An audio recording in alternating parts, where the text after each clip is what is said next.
Tiểu thuyết công giáo. Quỷ xưng tội. Tác giả Ma Văn Liêu. Phần 3. Gần đến ngày tôi phải rời giáo xứ để về quê nhà nghỉ hè 1 tháng, đi dự tập huấn khóa đặc biệt dành cho các chủng sinh trong toàn địa phận vào mỗi kỳ hè trong vòng 1 tháng. Sau đó tôi lại tiếp tục nhận bài sai, tờ lệnh, đi giúp ở một xứ đạo khác đúng 1 năm nữa rồi mới được trở về Đại chủng Viện học Thần học.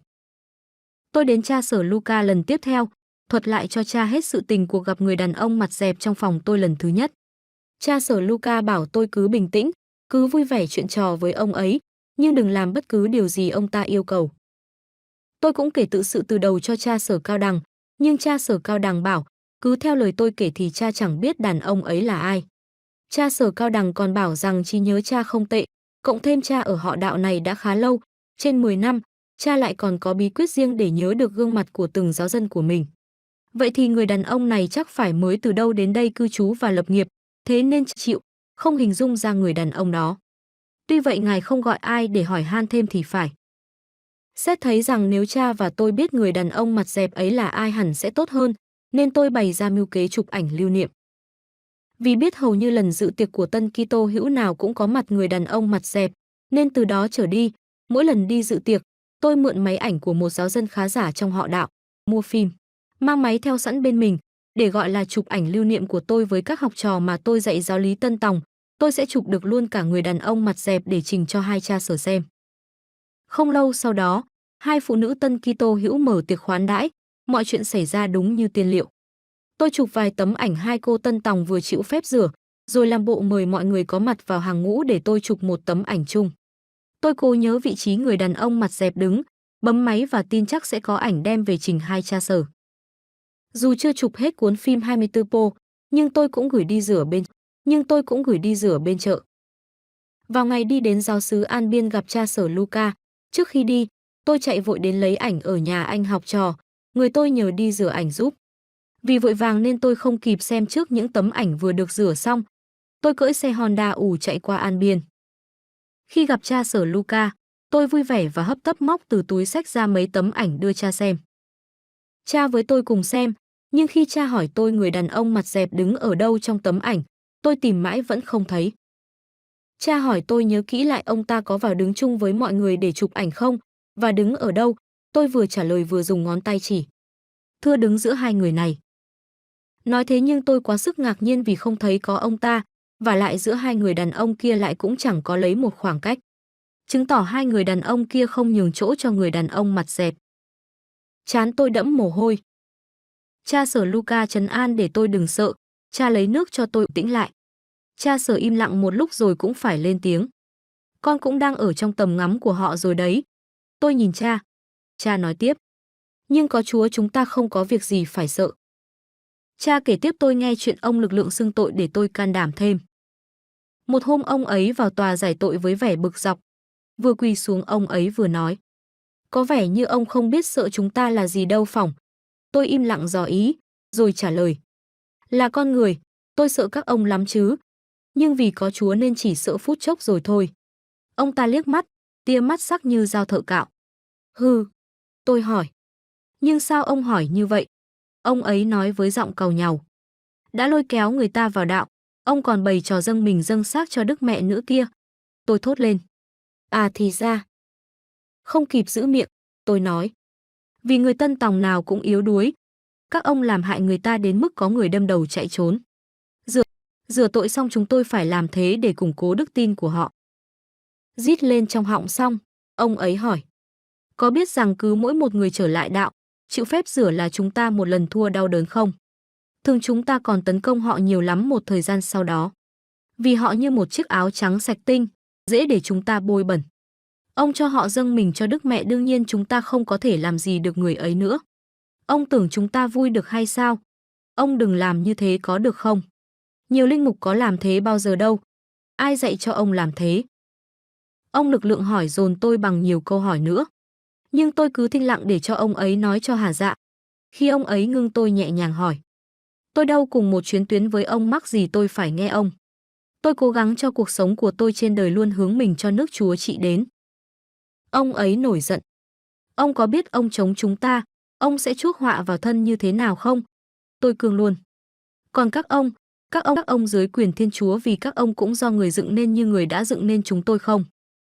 Gần như chúng tôi cãi nhau tựa người ta cãi nhau thực sự, ông lực lượng còn mắng mỏ tôi và ham dọa tôi nhiều. Nhưng thầy biết đấy, đối mặt với hiểm nguy, có khi người ta không còn sợ như khi chờ đợi nó. Cha Sở Luca củng cố lòng tin cho tôi. Tôi cầm lấy xấp ảnh ra về để chờ cha Sở Cao Đằng về kể cho cha nghe mọi sự. Tôi học ở cha Sở Luca bài học lòng dũng cảm, niềm tin vào Chúa, nên tôi dần quên được sự việc lạ kể trên. Một hôm tôi đang ngủ trưa, nhà xứ vắng lặng trong sự yên tĩnh của trưa đầu hè. Đang ngủ tôi bỗng giật mình ngồi bật dậy hoảng hốt khi người đàn ông mặt dẹp đứng bên giường tự lúc nào. Tôi hỏi trong sự sợ hãi. Cái gì vậy? Ông đến đây làm gì vậy? Người đàn ông mặt dẹp lúc nào cũng nói với cái giọng thì thào nhẹ như hơi thở. Đừng cố gắng chụp ảnh tôi cậu bé ạ. Đừng nghe. Tôi nói rồi. Đừng cố gắng chụp ảnh tôi. Tôi chưa kịp trả lời thì ông ta đi về phía cầu thang rồi đi xuống không nhìn lại. Khi ông ta ra đi rồi, tôi ngồi run bần bật một lúc lâu, đầu choáng váng ngỡ như mình còn ngủ. Phải rất lâu tôi mới tỉnh dậy thực sự. Nhưng khi tỉnh dậy rồi, tôi không còn phân biệt được lúc nãy là thật hay là mộng, là mơ hay tỉnh. Tôi tự kiểm tra mình xem mới vừa nằm ngủ trong tư thế nào, có gác tay lên ngực không, có bị nắng nóng làm mê sảng không. Tôi ngồi đó đến cả tiếng đồng hồ không biết mỏi. Tôi bỗng chán, muốn gom hết đồ đạc rồi đi về với má. Cha Sở Luca gan dạ chứ tôi thì không. Tôi nghĩ thế. Tôi cảm thấy chán cuộc sống chiến đấu như thế này. Tôi lấy chuỗi ra lần hạt. Tôi cứ ngồi trên giường mà lần đến 15 ngắm, cho đến khi nhà bếp gọi đã đến giờ ăn chiều. Cũng ngay đêm đó, nửa đêm khi tôi đang ngủ, có tiếng khóc rấm rứt bên dưới phía chân giường. Tôi giật mình từ từ tỉnh giấc, ý nghĩ đầu tiên tôi nghĩ ông mặt dẹp lại đến quấy rầy điều gì nữa. Tôi sợ đến toát mồ hôi hột, tôi lai nghe một lúc. Trong tiếng khóc thỉnh thoảng có những tiếng. Hư hư hư, thầy, hư hư hư thầy ơi. Sau một lúc bình tĩnh, tôi nhận ra đó là tiếng khóc của một người con gái. Tôi càng lặng thinh để xem xét người con gái ấy là ai. Liên quan gì đến ông mặt dẹp? Tại sao vào phòng tôi, lại còn khóc lóc? Nhưng mãi tôi vẫn không hiểu được ai, tại sao? Tuy vậy tôi hơi bớt sợ vì biết chắc không phải ma với quỷ gì ở đây. Tôi càng lúc càng bình tĩnh thêm. Vì tôi có thói quen mở toang hết cửa phòng trong lúc ngủ, chẳng những cửa sổ mở để gió lùa vào, mà cả cửa ra vào tôi cũng mở toang để thông thoáng và mát mẻ. Ánh trăng mờ khiến một nửa phòng sáng mờ mờ cho tôi nhìn thấy bóng ai như cô Hoa. Phải rồi, cô Hoa mồ côi nấu bếp ngồi thụp dưới chân giường, úp mặt trong đôi tay khóc nỉ non. Có điều tôi rất thắc mắc không biết tại sao cô ấy lại vào phòng tôi và khóc trong phòng tôi. Hồi tưởng lại tôi lơ mơ nhớ có lẽ cô Hoa đã vào phòng tôi khóc dễ có đến mấy lần rồi.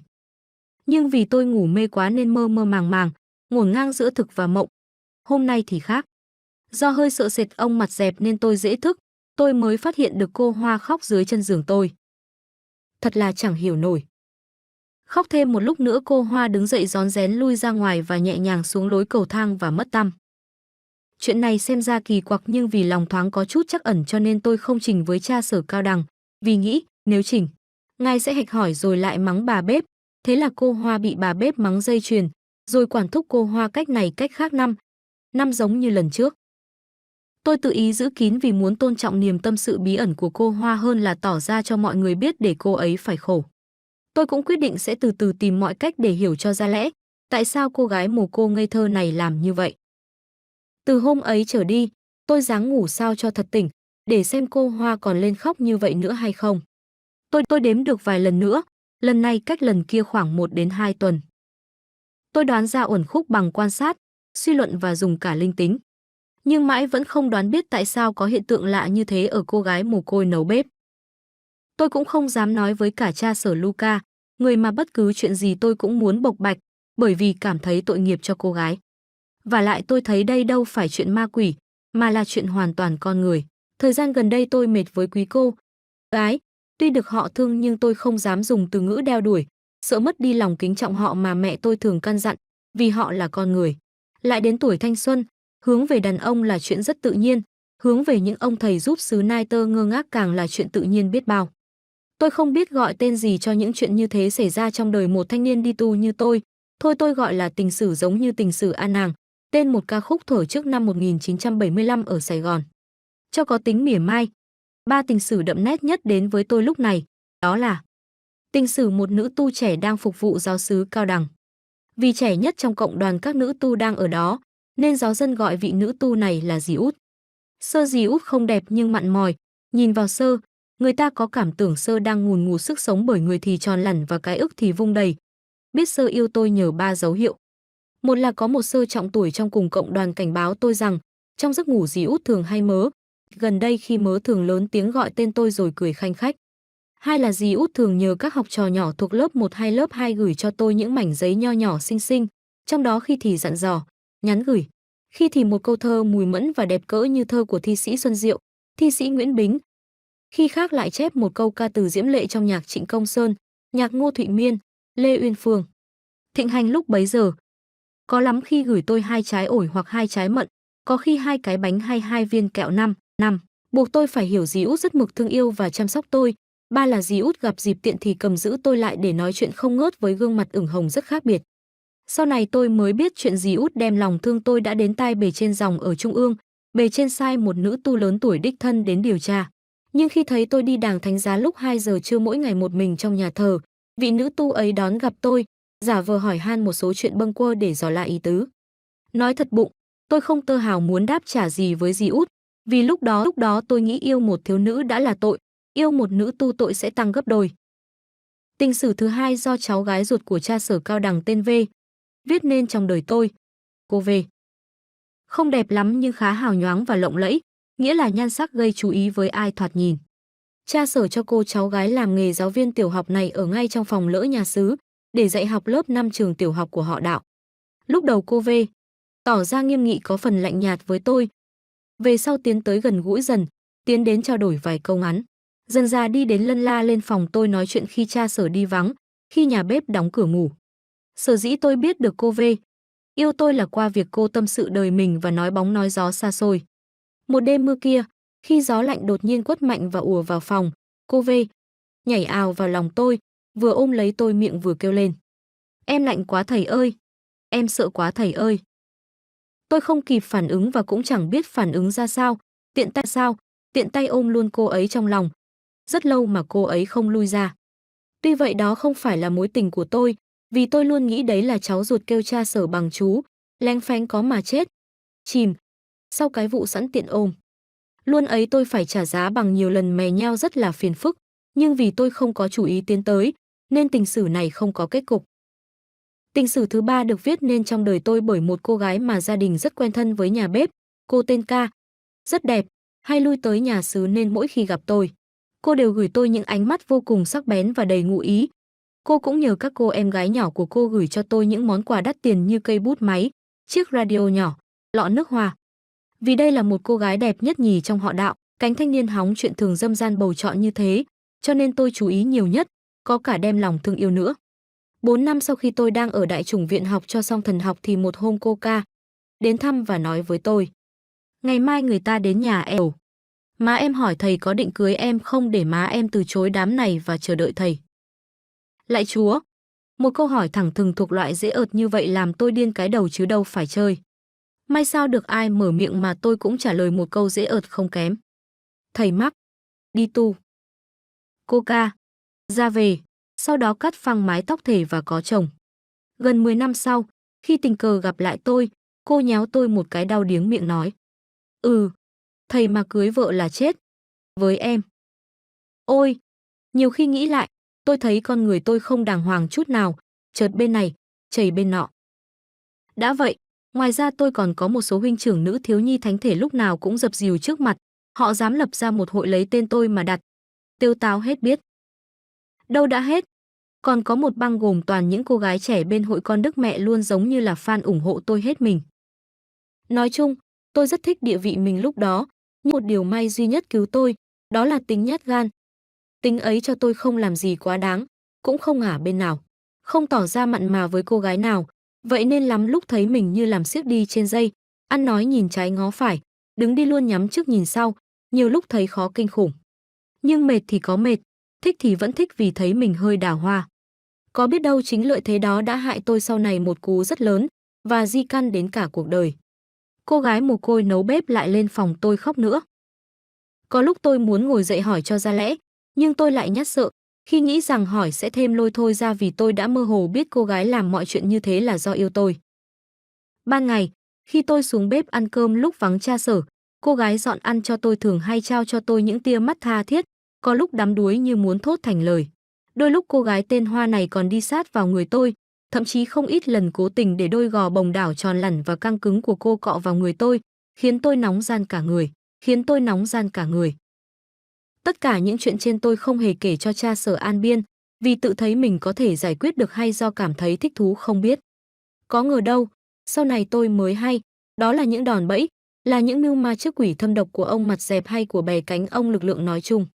Nghĩ lại, nếu tôi khôn ngoan thì đã kể ra hết cho cha Luca, hẳn ngài sẽ chỉ cách cho tôi đối phó. Đằng này tính kiêu ngạo kèm theo sự khoái trá, niềm hãnh diện hão huyền vì thấy đàn bà con gái cuốn theo mình. Tính kiêu ngạo và lòng hướng chiều sai trái đó đã làm tôi u mê tăm tối. Thật, tội lỗi và sự xấu đều theo con đường ấy mà đến chứ chẳng đâu xa khó hiểu. Thật vậy, nếu tôi trình bày hết cho cha Sở Luca, hẳn ngài sẽ chỉ cho tôi rằng, trong khi tôi đề phòng sự tấn công ở phương diện ma quỷ ẩn trong hành tung đáng ghê sợ thì tôi bỏ ngỏ ma quỷ ẩn trong những hình dạng đẹp đẽ, mê ly và hấp dẫn. Mỗi người ma quỷ có cách cám dỗ riêng, cha Sở Luca khác với tôi. Tôi chỉ là một chú bé mới mơ mộng, nhẹ dạ. Những mưu trước dành cho tôi không thể nào như những mưu trước dành cho cha Luca, một vị chân tu sừng sỏ. Được. Hình như trong thời gian đó, có một lần cha Luca kể tôi nghe tiếp chuyện ông lực lượng xưng tội. Cha Luca kể. Ông ta nói với tôi, chúng ta đã rất thành công khi làm cho một nữ tu trọng tuổi phải ra đi khỏi nhà dòng vĩnh viễn. Tôi hỏi chuyện ấy xảy ra ở đâu thì ông ta trả lời. Ở gần đây thôi. Chúng ta xúi giục một người đàn ông xin vào làm vườn cho một cộng đoàn gồm 3 nữ tu.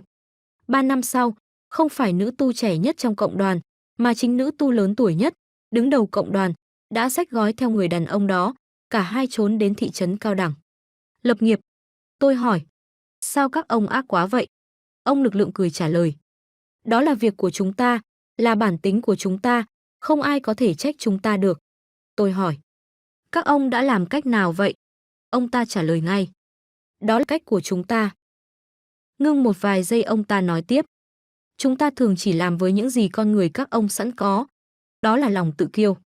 Cũng vì chị trưởng cộng đoàn nghĩ mình không thể nào sa ngã thì lại sa ngã. Trong khi đó, hai nữ tu kia vì sợ sệt, vì ý thức mình non kém nên phòng thủ.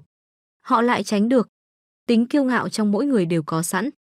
Kẻ làm lớn có nhiều hơn kẻ nhỏ. Giáo sĩ, tu sĩ có nhiều hơn giáo dân, nên ngạn ngữ có câu càng cao danh vọng càng đầy gian nan. Giáo sĩ tu sĩ thấy đầy đống đấy, nhưng kẻ nhúng chàm, người sa bẫy, rất nhiều. Kẻ đang mới đạp chân xuống vũng bùn, người ngập sâu tới mắc cá chân, kẻ tới đầu gối, người tới thắt lưng hoặc đã chìm sâu không thể nào bước ra khỏi đó được. Ông lực lượng có vẻ tự hào. Nhưng bên ngoài mấy ai thấy được điều đó, cứ tưởng tốt tất cả. Vì ai cũng có lòng kiêu ngạo. Người kiêu ngạo nhiều thì sa ngã dễ và nhiều, kẻ kiêu ngạo ít thì sa ngã ít. Chúng ta chỉ lợi dụng kiêu căng thôi cũng đủ. Đâu cần làm gì nhọc công. Con người các ông dở tệ. Vậy mà lúc nào cũng cứ lên mặt với nhau. Tôi kêu lên. Chúa Giêsu, cứ theo ông nói thì con người sa ngã rất nhiều. Ông lực lượng đáp. Phải. Ai càng kiêu ngạo càng sa ngã mau chóng và thâm lậm thật sâu. Trong 7 mối tội đầu, tội kiêu ngạo đứng hàng đầu. Nó làm hoại tất cả dù đã đạt tới mức độ ông thánh bà thánh. Chính chúng ta đã bị vùi dập cũng bởi kiêu ngạo, nên chúng ta hiểu hơn ai hết. Tôi nói, thôi, tôi biết rồi. Ông nói đúng. Một khi kiêu ngạo đã trở thành trạng thái thì sự sa ngã cũng là trạng thái. Sa ngã trong sự kiêu ngạo và sa ngã trong hàng lô hàng lốc các thứ tội hệ lụy. Ôi ghê gớm thật. Thật ra lúc đó tôi chưa thông hiểu những gì cha Luca kể lại. Sau này tôi mới rõ thì đã quá muộn. Có điều khi nghe cha Luca kể, tôi lấy gương vị nữ tu trưởng cộng đoàn sa ngã làm bài học cho mình, nhưng tôi chưa có kế sách gì riêng cho mình mà cứ lần lựa mãi. Sa ngã trong kiêu ngạo là để mình rơi vào hố kiêu ngạo. Khi rơi vào đó thì không còn thấy gì được nữa, tiếp tục sa vào những thứ tội khác mà không hề hay biết. Sau này tôi mới biết điều này và về sau tôi mới biết người sa ngã trong kiêu ngạo khó biết mình, đó chính là mối hiểm nguy cực lớn. Kiêu ngạo giống như vi trùng trong cơ thể, hay giống như virus trong máy tính. Chúng tỏa ra khắp cơ thể khiến mọi bộ phận trong con người đều bị nhiễm. Chính vì kiêu ngạo nên tôi coi khinh hết những cám dỗ của bản năng, tự cho mình là thanh niên đào hoa, tự cho mình được hai cha sở tin tưởng, được học ở cha Luca nhiều bài học, được hiểu biết hơn người, nhất là tự cho mình là thành phần ưu tú trong xã hội, giữa giáo dân. Chính vì sa ngã trong kiêu ngạo, tôi rơi dần sa ngã trong những nếp nghĩ, từ đó khinh thường cả những gì mình có thể sa ngã. Tôi tuột hết dốc này đến dốc nọ, và sẽ đi đến đâu nếu hè đến. Cũng là lúc tôi mãn năm thứ nhất giúp xứ. Luật của Đức Giám mục giáo phận ra buộc phải giúp xứ 2 năm, tôi đã giúp được 1 năm, còn phải thêm 1 năm nữa. Nên tôi được phép về nhà nghỉ 1 tháng, đi tập huấn chuyên môn 1 tháng rồi mới đi giúp xứ năm 2. Sau thời gian 2 tháng hè, trước khi lên đường đi giúp xứ năm thứ 2, tôi đến giáo xứ An Biên chào cha sở Luca. Đã 2 tháng không thăm cha, nên tôi nôn nao muốn đến gặp ngài biết bao. Cha sở kể tôi nghe tiếp chuyện ông lực lượng. Thật ra còn rất nhiều chuyện tôi không sao kể hết để thầy nghe, không có thời gian cho nên tôi chỉ kể những chuyện quan trọng nhất. Một hôm ông lực lượng hỏi tôi, tại sao ở yên không muốn, ông cứ muốn bày trò ra chi cho lắm hả? Tôi ngạc nhiên hỏi, tôi đã bày trò gì đâu? Ông lực lượng rít qua kẽ răng, hừ, thì ông bày trò lần chuỗi trên loa phóng thanh giúp giáo dân siêng năng lần chuỗi. Làm như vậy có ích gì? Tôi hiểu ra. Đó là một cách để họ đạo tôi được chìm ngập trong chuỗi môi khôi. Sở dĩ ông lực lượng càm ràm là vì trong tháng 5 và tháng 10 hàng năm, cứ lỗi bắt đầu 1 giờ, tôi đích thân đọc một ngắm với 10 kinh kính mừng tiếp theo trên loa phóng thanh vang dội khắp họ đạo. Thế là mỗi ngày họ đạo đọc được 15 ngắm, tôi gọi chương trình này là chương trình họ đạo lần chuỗi. Và thế là ông lực lượng ngứa tai không chịu nổi, nên mới càm ràm như thế. Ông lực lượng gièm pha. Đọc kinh không sốt sắng, đọc kinh không cầm chí, cứ nghêu ngao như thế mà làm gì. Tôi không chịu. Chúa và Đức Mẹ luôn hiểu thấu loài người hằng bị phân tâm. Nhưng các ngài đâu đòi luôn phải cầm chí, mà đòi tấm lòng. Ông lực lượng bắt bẻ. Đọc kinh như thế không có chất lượng thà đừng đọc. Dâng cho ai món quà không có chất lượng, thử hỏi có quý giá gì và có thảo hiếu gì. Tôi đáp, của cho không bằng cách cho. Lòng trí con người yếu đuối, lần chuỗi ít mấy cũng bị chia trí lo ra, chi bằng tìm ra mọi cách để đọc được nhiều chuỗi dâng kính Đức Mẹ thì vẫn hơn là thụ động vì chỉ một nỗi sợ lo ra. Ông lực lượng vẫn giọng gièm pha bác bỏ. Dù sao như thế vẫn là đọc trên môi miệng mà lòng trí thì xa vời tận đâu. Tôi quyết bênh vực cho cách làm của mình, vì vốn dĩ mỗi giờ đọc kinh môi khôi, khiến cho suốt trong tháng, chính tôi không rời chuỗi tràng hạt. Chính tôi còn cảm thấy lòng mình quấn quýt bên mẹ lành, suy ra lòng trí giáo dân họ đạo dù họ có đọc theo hay không đọc theo, lòng họ vẫn được gần gũi Đức Mẹ. Tôi biện minh, lần chuỗi còn để gần gũi với Đức Mẹ, mà gần mực thì đen, gần đèn thì sáng, đã vậy lần chuỗi lại còn có một phản ứng ngược, giúp tâm hồn chìm đắm trong tụng niệm, trong tĩnh tại và trong an thái của bầu khí siêu nhiên. Ông lực lượng hừ một tiếng rồi xỉa sói. Ông duy hình thức thì thôi, cứ bày ra hết trò này đến trò kia không biết chán. Ra rồi nghỉ ngơi cho khỏe, cứ nay hình thức này mai hình thức khác giáo dân không theo kịp ông thì phải. Tôi đáp lại ngay. Thà giáo dân không theo kịp giáo dân. Và lại giáo dân ở thôn quê rất cần có hình thức để lôi kéo tinh thần họ. La ngữ có câu natura support it super atum, tức là cái tự nhiên nâng đỡ cái siêu nhiên mà. Thấy tôi đối đáp hăng quá ông lực lượng nổi giận. Ông là một ông linh mục già cứng đầu. Ông không chịu nổi những quẫy nhiễu của chúng ta đâu một khi chúng ta đã ra tay. Tôi cương nghị.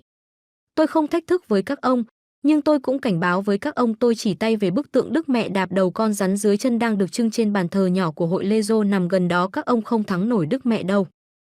Ông lực lượng ra đi với thái độ cực kỳ bực dọc. Lại một bài học nữa cho tôi về việc siêng năng lần chuỗi do cha Luca dạy. Từ hôm đó, tôi coi trọng việc lần chuỗi mà trước đây có lúc tôi cũng nghĩ đọc nhiều mà lo ra chia trí có ích chi. Sau 1 tháng vừa học khóa tập huấn vừa nghỉ ngơi, tôi lên đường đến họ đạo mà Đức Giám mục bổ tôi đến. Đây là một họ đạo lớn, cổ kính, nằm ngay trong một thành phố nơi đặt trụ sở của một tỉnh. Tôi đến trình diện cha sở Trân Phúc. Tôi ở đó mới hơn 1 tuần, Đức Giám mục sai thêm một đại chủng sinh tu muộn nữa đến để đi họ lẻ. Tôi phán đoán thầy ấy nên và cần ở lại giáo xứ hơn, tôi nhường chỗ và xin cha sở cho tôi đi giúp ở giáo họ. Cha sở đồng ý, ngài cử tôi đi giáo họ Thánh Tâm, một vùng đất thuộc địa đầu luôn xảy ra chiến sự. Chưa kịp lên đường, vài ngày sau ban quý chức của giáo họ Thánh Tâm cử đại diện đến gặp cha sở thưa rằng tình hình giáo họ nằm trong vùng bị pháo kích liên miên, không thể đón thầy giúp xứ về được. Cha sở quyết định tôi nên đi giáo họ Long Thạnh nằm ở biên giới Việt Campuchia. 3 hôm sau tôi lên đường đi đến giáo họ Long Thạnh. Thời này giáo sĩ, tu sĩ nam nữ đi ra đường đều buộc phải mặc tu phục, cho nên tôi cũng mặc áo ròng đen, mặc cho người người nhìn ngó.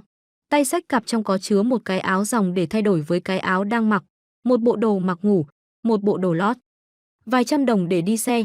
Chỉ có thế, nghe theo cha sở chỉ, tôi đi lên mép sông phía bắc thành phố mua vé qua đò, lên bến tìm xe hỏi đường về Long Thạnh. Chờ đợi thật lâu, có đến 4 tiếng đồng hồ chuyến xe độc nhất về Long Thạnh mới khởi hành.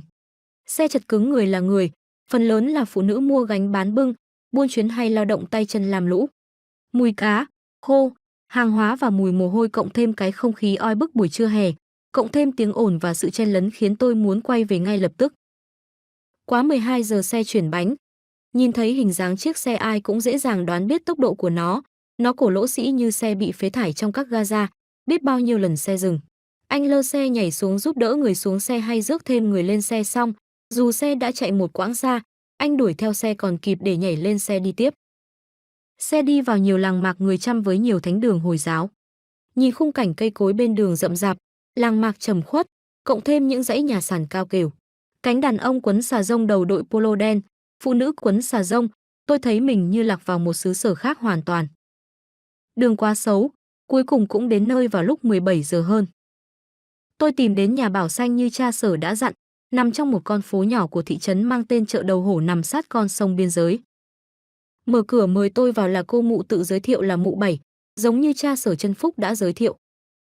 Cô mụ Bảy vóc dáng đẫy đà, trắng trẻo chạc 40 tuổi, vui vẻ chỉ tôi lên căn gác của nhà Bảo Xanh nhỏ hẹp để lưu trú tại đó trong năm giúp sư thứ hai này.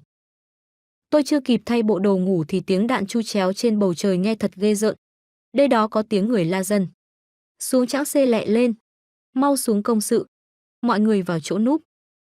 Tôi mau mắn chạy xuống khỏi căn gác trần thấp lè tè, nếu phải đứng lên giường thì đầu đụng trần. Xuống đến nơi tôi vừa chạy ùa vào chãng xê, nhưng nhìn thấy toàn phụ nữ, các bà bầu, các bà vừa sinh con xong. Các bà các cô nuôi sản phụ đầy nhóc cả một hầm trú ẩn.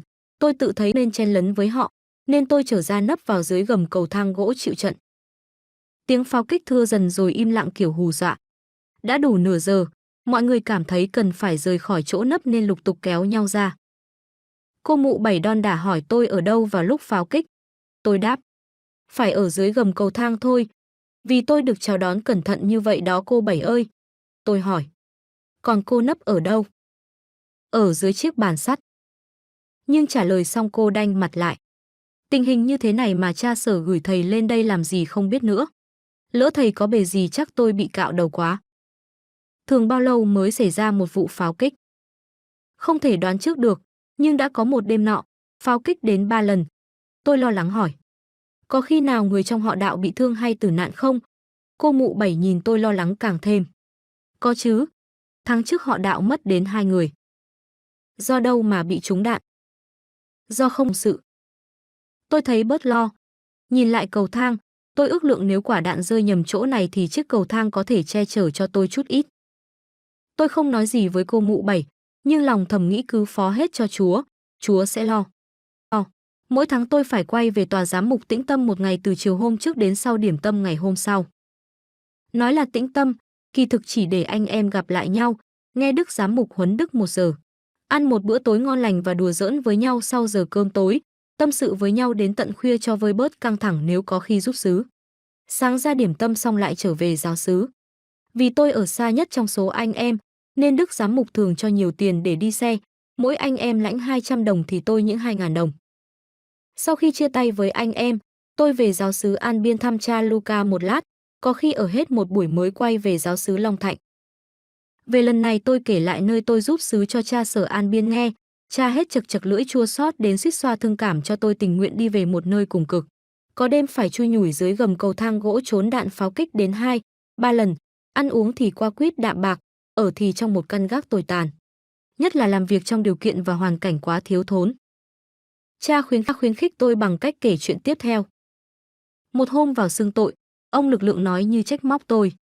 Việc gì mà một ông cha sở của họ Đạo lớn như ông phải ăn uống kham khổ quá thể. Ông không thấy hai cha phó của ông bên phòng ăn cạnh đó ăn uống thế nào à? Họ ăn thịt thà thoải mái suốt tuần, họ uống bia rượu lênh láng, họ ăn trái cây đắt tiền, họ dùng những đồ hộp nước ngoài xả láng. Sao ông không làm thế mà chỉ ăn toàn cơm rau cháo muối rẻ mạt? Tiền có thì xài, có xài của ai đâu mà sợ. Tôi trả lời, cái ăn cái uống chẳng có ý nghĩa gì nếu người ta còn có cái khác lớn lao và quan trọng hơn. Ăn qua loa hay tiệc tùng đình đám tất cả rồi cũng xong, không làm tăng thêm hay giảm đi giá trị cho người ta. Đâu biết rằng ăn sang cũng chết thối như người ăn nghèo. Ông Lực Lương tỏ vẻ bực mình. Phải biết hưởng thụ cuộc sống để biết rằng cuộc sống tươi đẹp. Mọi người mà gàn dở hết như ông thì thử hỏi cuộc đời này còn có nghĩa lý gì nữa. Hưởng thụ trọn vẹn cuộc sống còn là để ca ngợi ông Chúa của ông nữa, ông có biết không? Tôi phản bác ngay. Nhưng hưởng thụ sẽ lôi kéo người ta đi xuống ngang bằng với vật chất. Bản tính con người chúng tôi là bất cập và thái quá. Cần đề phòng trước sẽ tốt hơn. Ông Lực Lượng dẫn chứng. Đồng ý, của cải dễ lôi kéo người ta đi xuống, nhưng đó là đối với những ai non kém. Với ông thì không thể như thế. Vậy thì phải bắt vật chất phục vụ cho tinh thần. Đó mới là việc làm của những người tâm cao đức trọng. Ông còn nhớ dụ ngôn tên quản lý bất lương, dùng của cải để mưu lợi cho cuộc sống của mình sau này. Không. Tôi không dễ bị mắc mưu ông Lực Lượng. Tôi không phải là người tâm cao đức trọng, tôi chỉ là một ông già nhà quê lẩn thẩn. Tôi thấy đường nào chắc ăn nhất để vào thiên đàng là tôi chọn đường ấy mà đi. Không dại gì đi đánh đố bằng cả cuộc đời của mình. Ông Lực Lượng bực mình ra mặt, có vẻ mất bình tĩnh. Ông là một ông cha già gàn dở. Nói với ông chỉ tổ mệt mà thôi. Các linh mục khác ăn uống sang trọng đã có sao đâu. Tôi biết có những linh mục chè chén say sưa nhưng tới giờ vẫn dâng thành lễ. Thợ đáng ăn lương của mình. Họ có ăn của ai đâu mà nói họ. Họ ăn để có sức phục vụ, như thế chẳng hơn ông ho sù sụ, đau nhức gần như hết mọi khớp xương. Không có thêm chất bổ khiến ông nhức đầu, cao máu, loét dạ dày và bệnh táo bón sinh ra trĩ nội trĩ ngoại sùm. Ông quản lý thân xác do ông Chúa ban kiểu gì thế? Đó không phải là một thứ bất cập hay thái quá sao? Đó không phải là một thứ trách nhiệm phải trả lẽ trước mặt ông Chúa của ông sao? Tôi hỏi, ô lạ quá, sao hôm nay ông thuyết phục tôi về những lẽ đạo đức? Ông làm sao vậy? Chúng ta biết hết mọi lẽ đạo đức nhưng chúng ta không làm. Loài người không thể sáng suốt hơn chúng ta về tu đức đâu. Tôi vặn vẹo. Và ông muốn cho tôi nên đạo đức hơn phải không nào? Phải. Nhưng đạo đức phải phù hợp với thực tế. Cha Sở Luca chấm dứt câu chuyện bằng cách khuyên tôi. Thầy biết đó. Thầy can đảm chấp nhận đi giúp một họ đạo vừa ở xa, vừa nguy hiểm đến tánh mạng vì đạn pháo kích, vì chiến sự nóng bỏng xảy ra hàng ngày. Là một điều tốt lắm. Cố gắng lên. Chỉ trong gian khổ và kiêng khem, người ta mới có cuộc sống thú vị và giá trị. Đừng tưởng, giàu sang, chức quyền, an ổn chính lại là một thứ thử thách còn đáng ngại hơn. Tôi mừng rỡ nắm chặt tư tưởng ấy qua câu chuyện, qua lời khuyên của cha Sở và trở về giáo xứ. Tôi vận dụng sức trẻ của mình để dùng tư tưởng ấy mà vượt qua những khó khăn. Khó khăn đầu tiên là phải ở trên một gác trọ nhỏ hẹp và nóng bức. Mái tôn sắt ban trưa phả hơi nóng hừng hực khiến tôi không thể ngủ chưa được. Hơi nóng kéo dài trên gác đến buổi tối mới dịu dần. Nhưng khi hơi nóng dịu đi vào khoảng 9 giờ tối thì tôi lại phải chịu đựng tiếng ồn ào huyên náo trong khu phố lao động này. Người lớn nói chuyện dân trời, gọi nhau ý ới, trẻ em nô đùa la hét inh ỏi. Cứ như vậy cho đến hơn kém 10 trong phố mới chịu tản ra đi vào nhà. Nhưng rồi khi tiếng ồn này tan thì gác trọ kề bên lại ầm ĩ nhậu nhẹt và đùa giỡn giữa bọn đàn ông thuê phòng và gái điếm. Họ sinh hoạt huyên náo bất chấp có ai chịu nổi hay không. Trên gác là thế, dưới nhà Bảo Xanh thì giấc khuya chính là giờ các cháu bé ưa chọn để chào đời. Tiếng người vừa đập vách vừa gọi cửa, tiếng rên la chen lẫn tiếng cười đùa, tiếng cháu bé khóc cùng với tiếng dụng cụ khua động. Đến 2 giờ khuya khi căn gác trọ kề bên bắt đầu đi ngủ, nhà Bảo Xanh bắt đầu vắng dịu đi một chút thì lúc ấy lại là giờ mổ heo của lò heo đằng sau nhà bên cạnh. Tiếng heo la, tiếng dao thớt, tiếng cười chọc, tiếng chửi bới của những người thợ mổ heo vang rền một góc phố.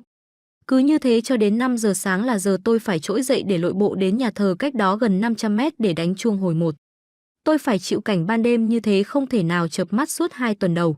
Về sau quen dần đi và tôi luôn ngủ giữa mọi thứ tiếng động của thế giới chợ búa tỉnh lẻ lúc về đêm, những thói quen bất tận của khu phố sầm uất náo nhiệt toàn dân lao động. Sau 2 tuần có lẽ tôi ngủ được vì mệt quá, nhưng về sau tôi ngủ được vì cơ thể đã thích nghi với khung cảnh ồn ào của xóm lao động. Đó là nỗi khó khăn đầu tiên khi mới về đây tôi phải đón chịu.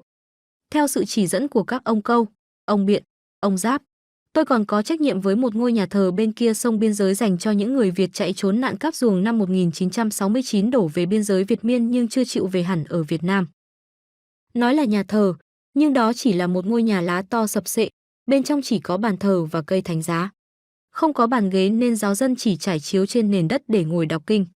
Cứ mỗi 5 giờ sáng tôi phải thức dậy đến nhà thờ Long Thạnh kéo chuông, sau đó ra bến đò, sang sông đến nhà thờ Lá cũng đánh kẻng gọi mọi người tới.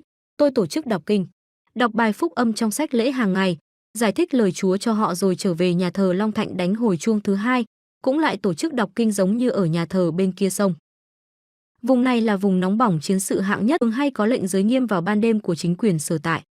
Những khi có lệnh giới nghiêm, không ai dám đi ra đường là thế, nhưng tôi bao giờ cũng được miễn chuẩn.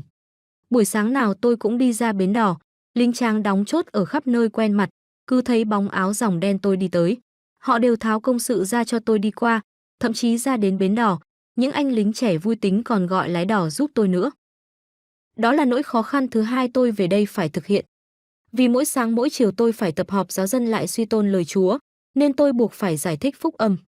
Lúc đầu tôi cảm thấy khó khăn, nhưng với quyết tâm coi đây như là chuyện tập giảng cho tương lai sau này, nên tôi say sưa giảng sáng, giảng chiều cho giáo dân, làm thế vừa để cầu mong họ ham tới nhà thờ đọc kinh chung, để nghe giảng dạy và để hát thánh ca.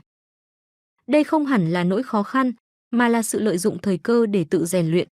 Sau giờ kinh sáng, tôi được ban quý chức cho điểm tâm tại nhà thờ. Đến 8 giờ, tôi dạy học. Dạy là một phòng học mái lá vách lá, rộng 4 mét dài 6 mét, trong đó tôi dạy từ lớp 5 xuống đến lớp mẫu giáo. Mỗi lớp vài chục em trong họ đạo, thỉnh thoảng có con em người lương trong vùng cũng đến xin học. Phải nói giáo viên dạy mẫu giáo là tôi, giáo viên dạy tiểu học cũng là tôi, trường cũng là tôi, văn phòng cũng là tôi mà hiệu trưởng cũng là tôi nốt. Thời này Công giáo được phép mở trường tư thục tại các giáo xứ, cho nên tôi được lệnh cha sở mở trường dạy cho con em trong họ đạo. Trường tôi dễ chừng còn đông học sinh hơn cả trường nhà nước lúc bấy giờ, những hơn 100 học sinh thuộc các lớp cộng lại, nhưng tất cả đều học miễn phí. Còn cầu mong các em đến trường chứ, ở đó mà mong thu học phí. Tôi phải về ghé nhà mỗi tháng xin mẹ tôi thêm ít tiền để mua khi thì tập sách, khi thì bút mực, khi thì xin bà con quần áo cũ để các em có quần áo mặc đi học. Thỉnh thoảng có một ủy ban quốc tế gì đó ghé ngang thăm viếng trong lúc tôi đang dạy học, họ trố mắt ngạc nhiên khi thấy có vài em trai ở trần trùng trục ngồi học tỉnh bơ. Đây là nỗi khó khăn, nhưng những tu sĩ trẻ như tôi được chủng viện huấn luyện về tinh thần truyền giáo, nên tự coi đó là trách nhiệm khi phải về chịu trách nhiệm một giáo xứ nghèo tinh thần lẫn vật chất, từ đó dấn thân không kêu ca. Trưa tôi về nhà Bảo Xanh ăn cơm, không nghỉ trưa được vì căn gác trọ nóng quá. Tôi ngồi vật dựa đâu đó rồi đến nhà thờ để dành nguyên buổi chiều chuyên dạy giáo lý cho các lớp rước lễ vừa lòng lúc 2 giờ, lớp thêm sức vào lúc 3 giờ và lớp tân tòng vào lúc 4 giờ. Sau đó đánh chuông mời mọi người đến nhà thờ đọc kinh chiều. Ăn chiều xong tôi lại đến nhà thờ để tập hát cho một ban hát gồm vài chục thanh niên thiếu nữ. Tập hát xong loay hoay cũng gần 9 giờ, tôi mới về gác trọ ở nhà Bảo Xanh. Đây không hẳn là nỗi khó khăn, nhưng tôi cũng như anh em đồng liêu, thấy việc là làm và sáng tạo ra việc mà làm. Thời khóa biểu của tôi trong 6 ngày của một tuần là thế. Riêng ngày Chúa Nhật thì giờ kinh sáng, chiều của hai bên nhà thờ kéo dài ra hơn, người ta đi đông thay cho đi lễ Chúa Nhật, nên tôi mệt hơn.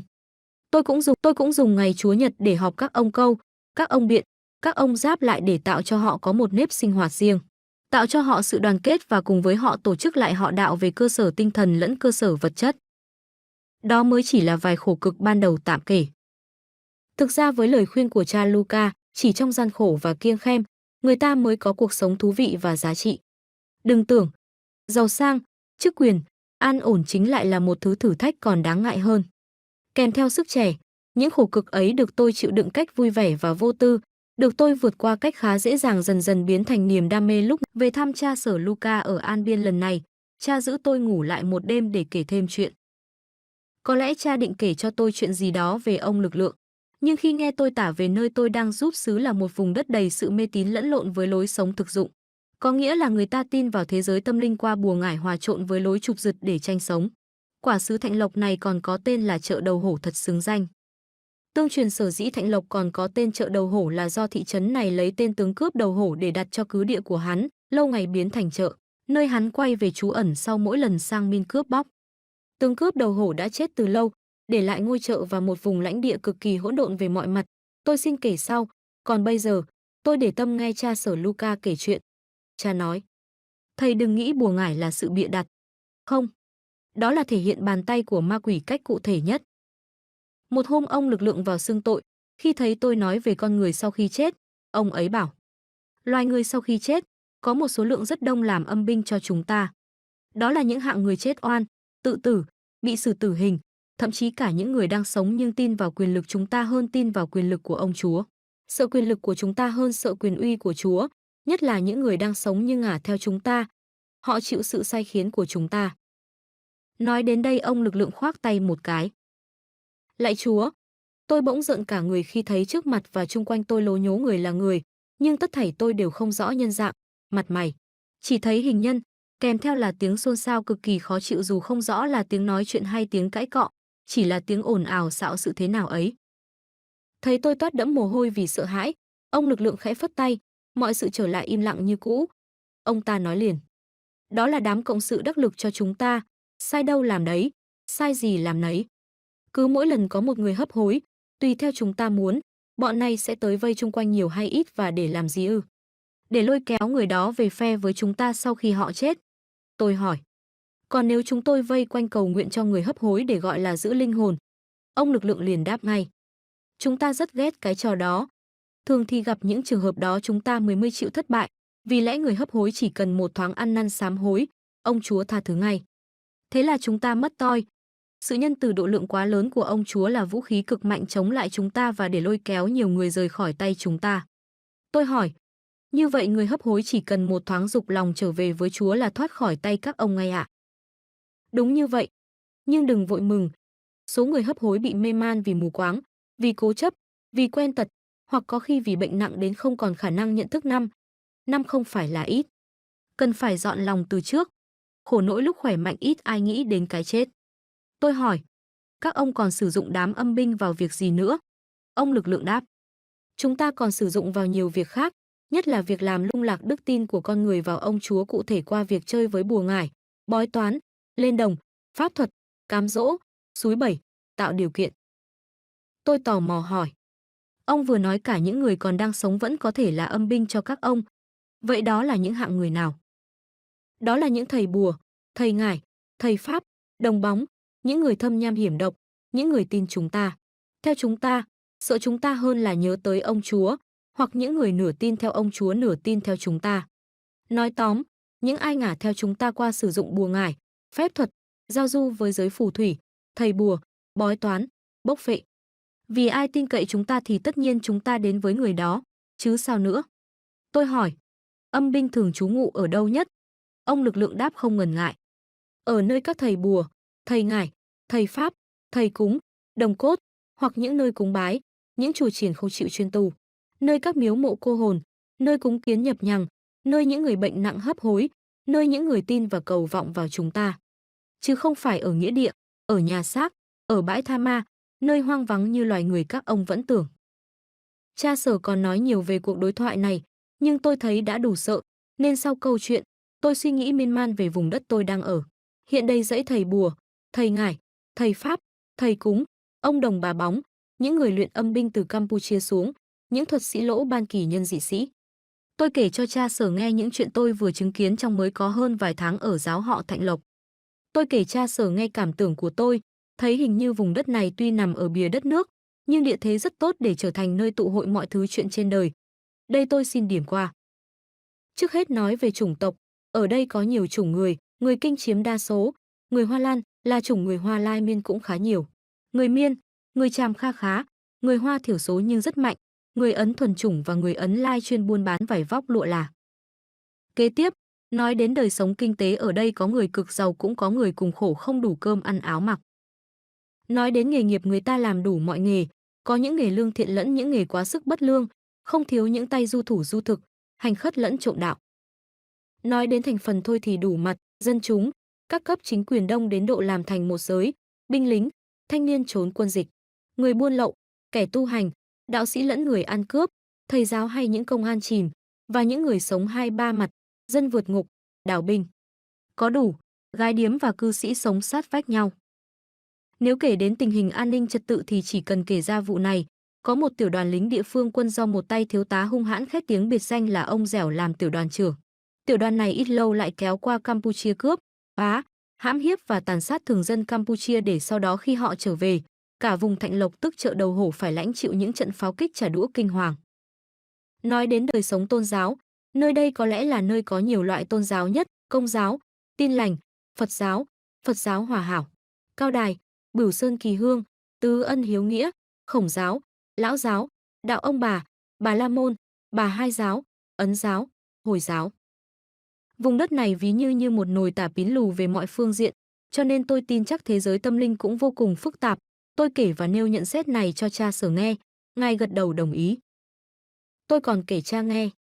Một hôm vào buổi sáng Chúa Nhật, con đang cho các em lớp giáo lý trẻ em sinh hoạt thiếu nhi, có một cô gái người Hoa Lan đứng ngoài hàng rào nhà thờ gọi một em thiếu nhi ra, nói gì đó và nhờ em đó mang vào cho con một ly nước đá giải khát đặt trên bàn trong lớp học.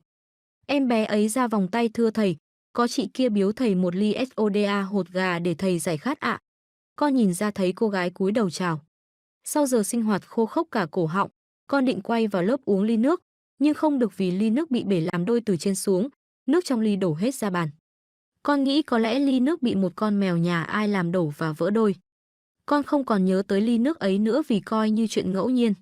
Sau đó không lâu, một cô gái Hoa Lan đến thú thật với con rằng do cô đã yêu thầm trộm nhớ con, nên chính cô là tác giả của ly nước trong đó chứa bùa yêu dùng để bắt con đến với cô ta.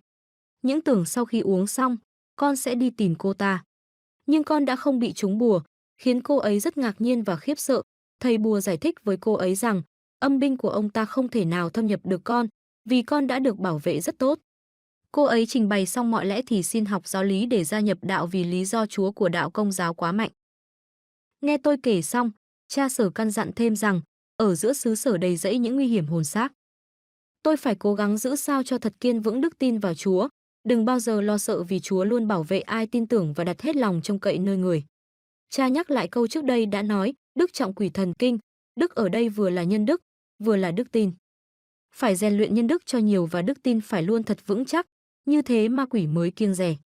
Đang nghỉ trưa sau một buổi dạy học căng thẳng, tôi nghe có tiếng thanh niên gọi, thầy ơi, dồn dập. Bước ra hiên gác trọ nhìn xuống phố, tôi thấy có hai thanh niên trẻ tuổi mặc đồng phục học sinh trung học, đi xe gắn máy nhìn lên gọi. Xuống nhà dưới mở cửa, tôi đón phong thư, mở ra đọc. Cha Sở gọi tôi về chân Phúc gấp. Hai học sinh thấy tôi đọc xong, xin phép rút lui. Tôi ngẫm không thể hỏi thêm được thông tin gì ở hai người thừa phái trẻ tuổi có vẻ ngu ngơ này nữa, tôi cho họ đi. Trở lên gác, tôi ngồi suy nghĩ nhanh, rồi quyết định phải đi về gặp cha Sở mới biết chuyện gì, có hồi hộp mà ngồi nán lại cũng bằng thừa.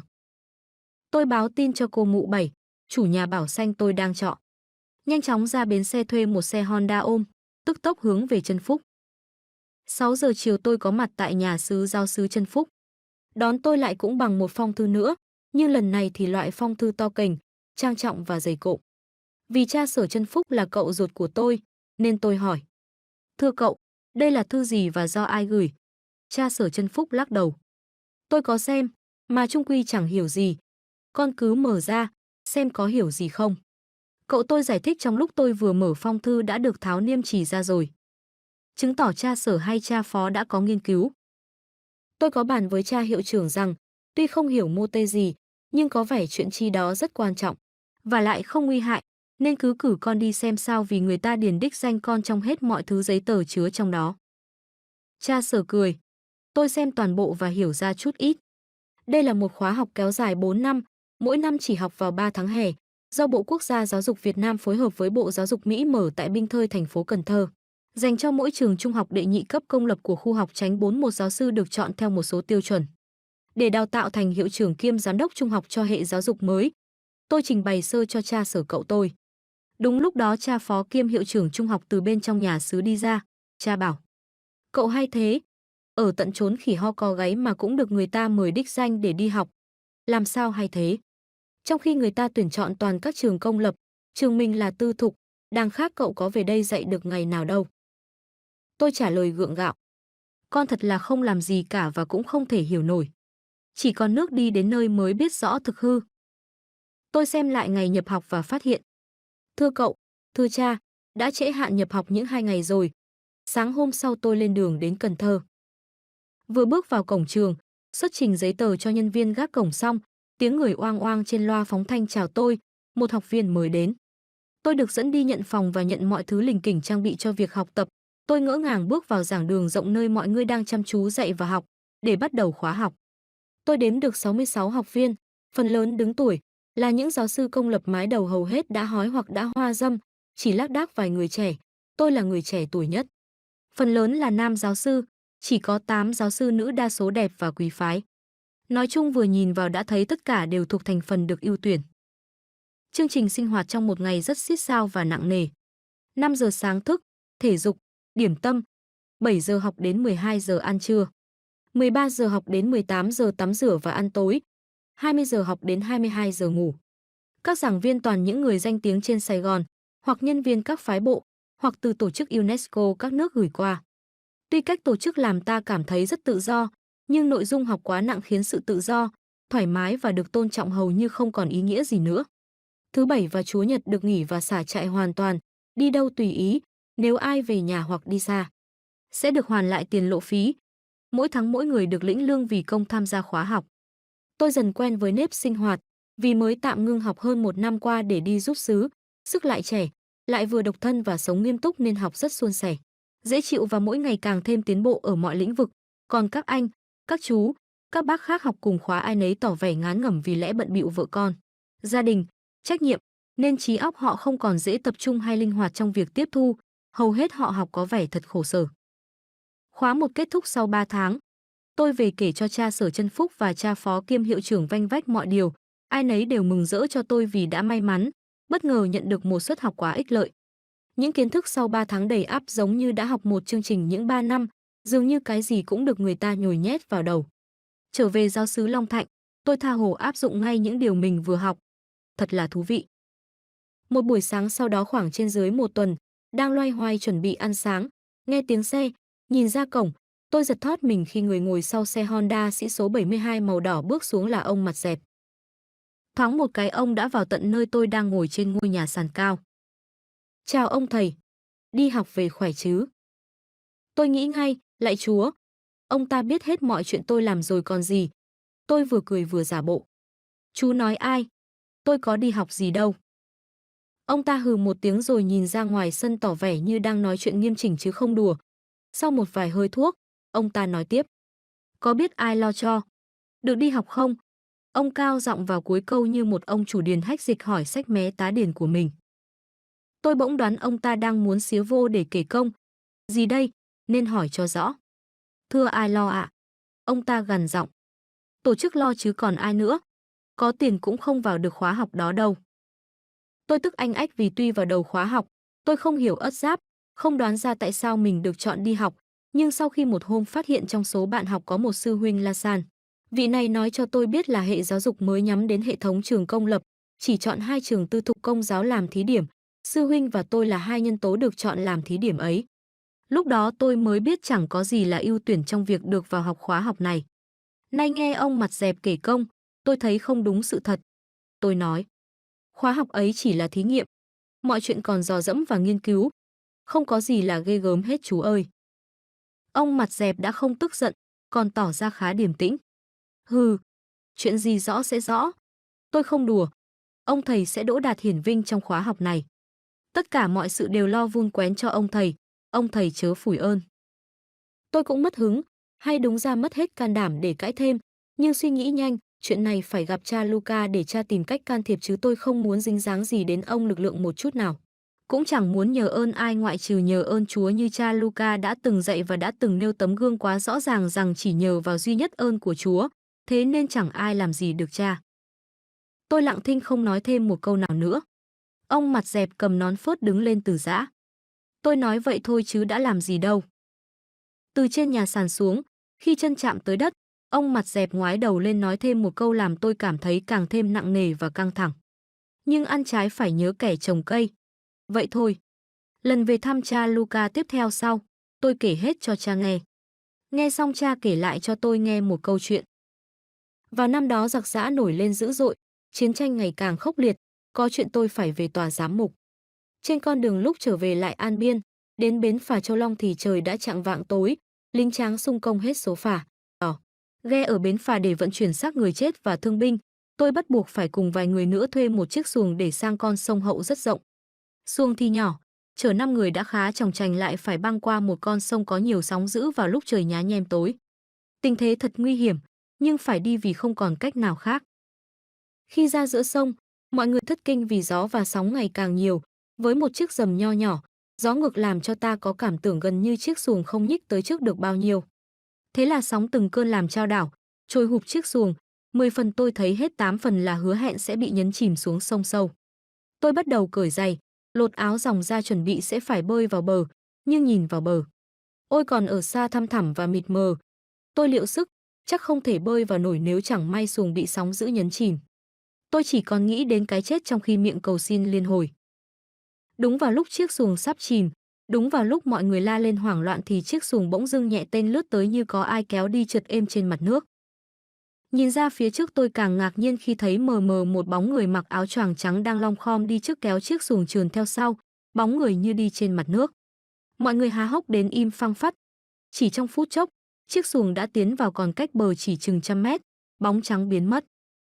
Lúc này mấy người đàn bà mới buộc miệng thét lên. Ma! Ma! Vài người khác lại thét to vì vui. Ma kéo xuồng! Ma kéo xuồng! Xuồng cập bến dễ dàng và an toàn. Lên bờ ai nấy hoàn hồn nhưng càng lúc càng bàng hoàng như vừa mới bước ra khỏi cơn ác mộng vì không biết hương hồn của những người lính chết trận hay ma đã dắt thuyền vào bờ. Mọi người tụ tập bàn tán rất hăng. Khách trên bờ nhìn chiếc xuồng lắc đầu. Mấy ông mấy bà gan quá. Xuồng nhỏ xíu vậy mà dám qua sông lớn. Vài hôm sau ông lực lượng vào xưng tội. Ông nói chính ông đã cứu chúng tôi thoát chết. Trong lúc còn bán tín bán nghi, tôi nói vài lời cảm ơn ông. Không bỏ lỡ cơ hội, ông ra cho tôi một số yêu cầu phải làm. Tuy nhiên tôi không dễ dàng bị thuyết phục vì trí tôi cảm thấy có vấn đề. Câu chuyện nhùng nhằng khá lâu rồi cũng thôi. Cha Luca kết luận. Đôi khi ân nghĩa cũng là một thứ bẫy đáng ngại mà ma quỷ dùng để bẫy ta con ạ. Cha khuyên tôi một lời khuyên, nhưng lời khuyên ấy có sức mang lại bình an cho tâm hồn. Việc gì con cũng cứ ưu tiên và đặc biệt cảm ơn Chúa. Thế là an tâm. Tính ra tôi đã rời khỏi Cao Đằng được 4 tháng. Thời gian này cũng đủ để tôi yên tâm rằng mình không còn dây mơ dễ má gì với người của giáo xứ Cao Đằng. Nhưng tôi đã lầm. Một hôm trên đường từ chỗ ở trọ trong nhà Bảo Xanh đến nhà thờ, khi đi gần đến nhà thờ, một chú bé học lớp 3 đón tôi mách, thưa thầy có khách. Tôi hỏi lại, khách ở xa đến phải không? Chú bé dạ. Vừa bước vào cổng nhà thờ, tôi giật thót cả người khi thoáng thấy ông mặt dẹp ngồi rung đùi trên chiếc ghế trước cửa phòng học chờ tôi. Tôi rất miễn cưỡng. Chào chú. Ông mặt dẹp nhếch môi chào lại miệng không hề hé nở nụ cười. Tôi làm ra vẻ đon đả mời ông vào ngồi cùng với tôi ở bàn dạy học. Tôi sai học trò mua một ly nước để đãi khách. Ông mặt dẹp không chịu ngồi ở chỗ tôi mời, nhưng xách chiếc ghế ra ngồi cạnh cửa phòng học. Ăn vị xong ông nói. Tôi biết ông thầy không ngờ rằng tôi đến được tận đây để thăm ông thầy phải không? Tôi cười, chắc là giống như đang mếu. Dạ. À, sao chú biết đường đến tận nơi khỉ ho cò gáy này? Ông mặt dẹp cự. Khỉ ho cò gáy? Cái nỗi gì? Cũng chợ búa phố xá y xèo đấy chớ. Vui vẻ dữ. Ông mặt dẹp thở ra có vẻ như chán nản vì phải nói chuyện với tôi. Hơ, ơi, chỗ nào mà tôi không biết, nơi nào mà tôi không tới được. Thấy tôi có vẻ căng thẳng, ông mặt dẹp trấn an kiểu đàn anh đàn chị đối với em út. Đừng lo, tôi chỉ nói chuyện với ông thầy mấy câu là đi ngay thôi. Cho mấy đứa nhỏ chuẩn bị vào lớp đi, tôi không làm phiền giờ giấc của ông thầy đâu. Ly nước được bưng vào, tôi mời ông uống và kiên nhẫn chờ đợi xem vụ gì. Nhấp một miếng nước để lấy lòng, ông mặt dẹp hỏi. Sao? Vụ hôm trước tôi nói, ông thầy nghĩ sao và tính sao? Tôi nhớ rất rõ, nhưng vẫn cố giả bộ không nhớ. Thưa vụ gì ạ? Thì vụ tôi mời ông làm việc với tôi đó. Nói dứt lời ông lại thở ra kiểu như hơi hờn dỗi.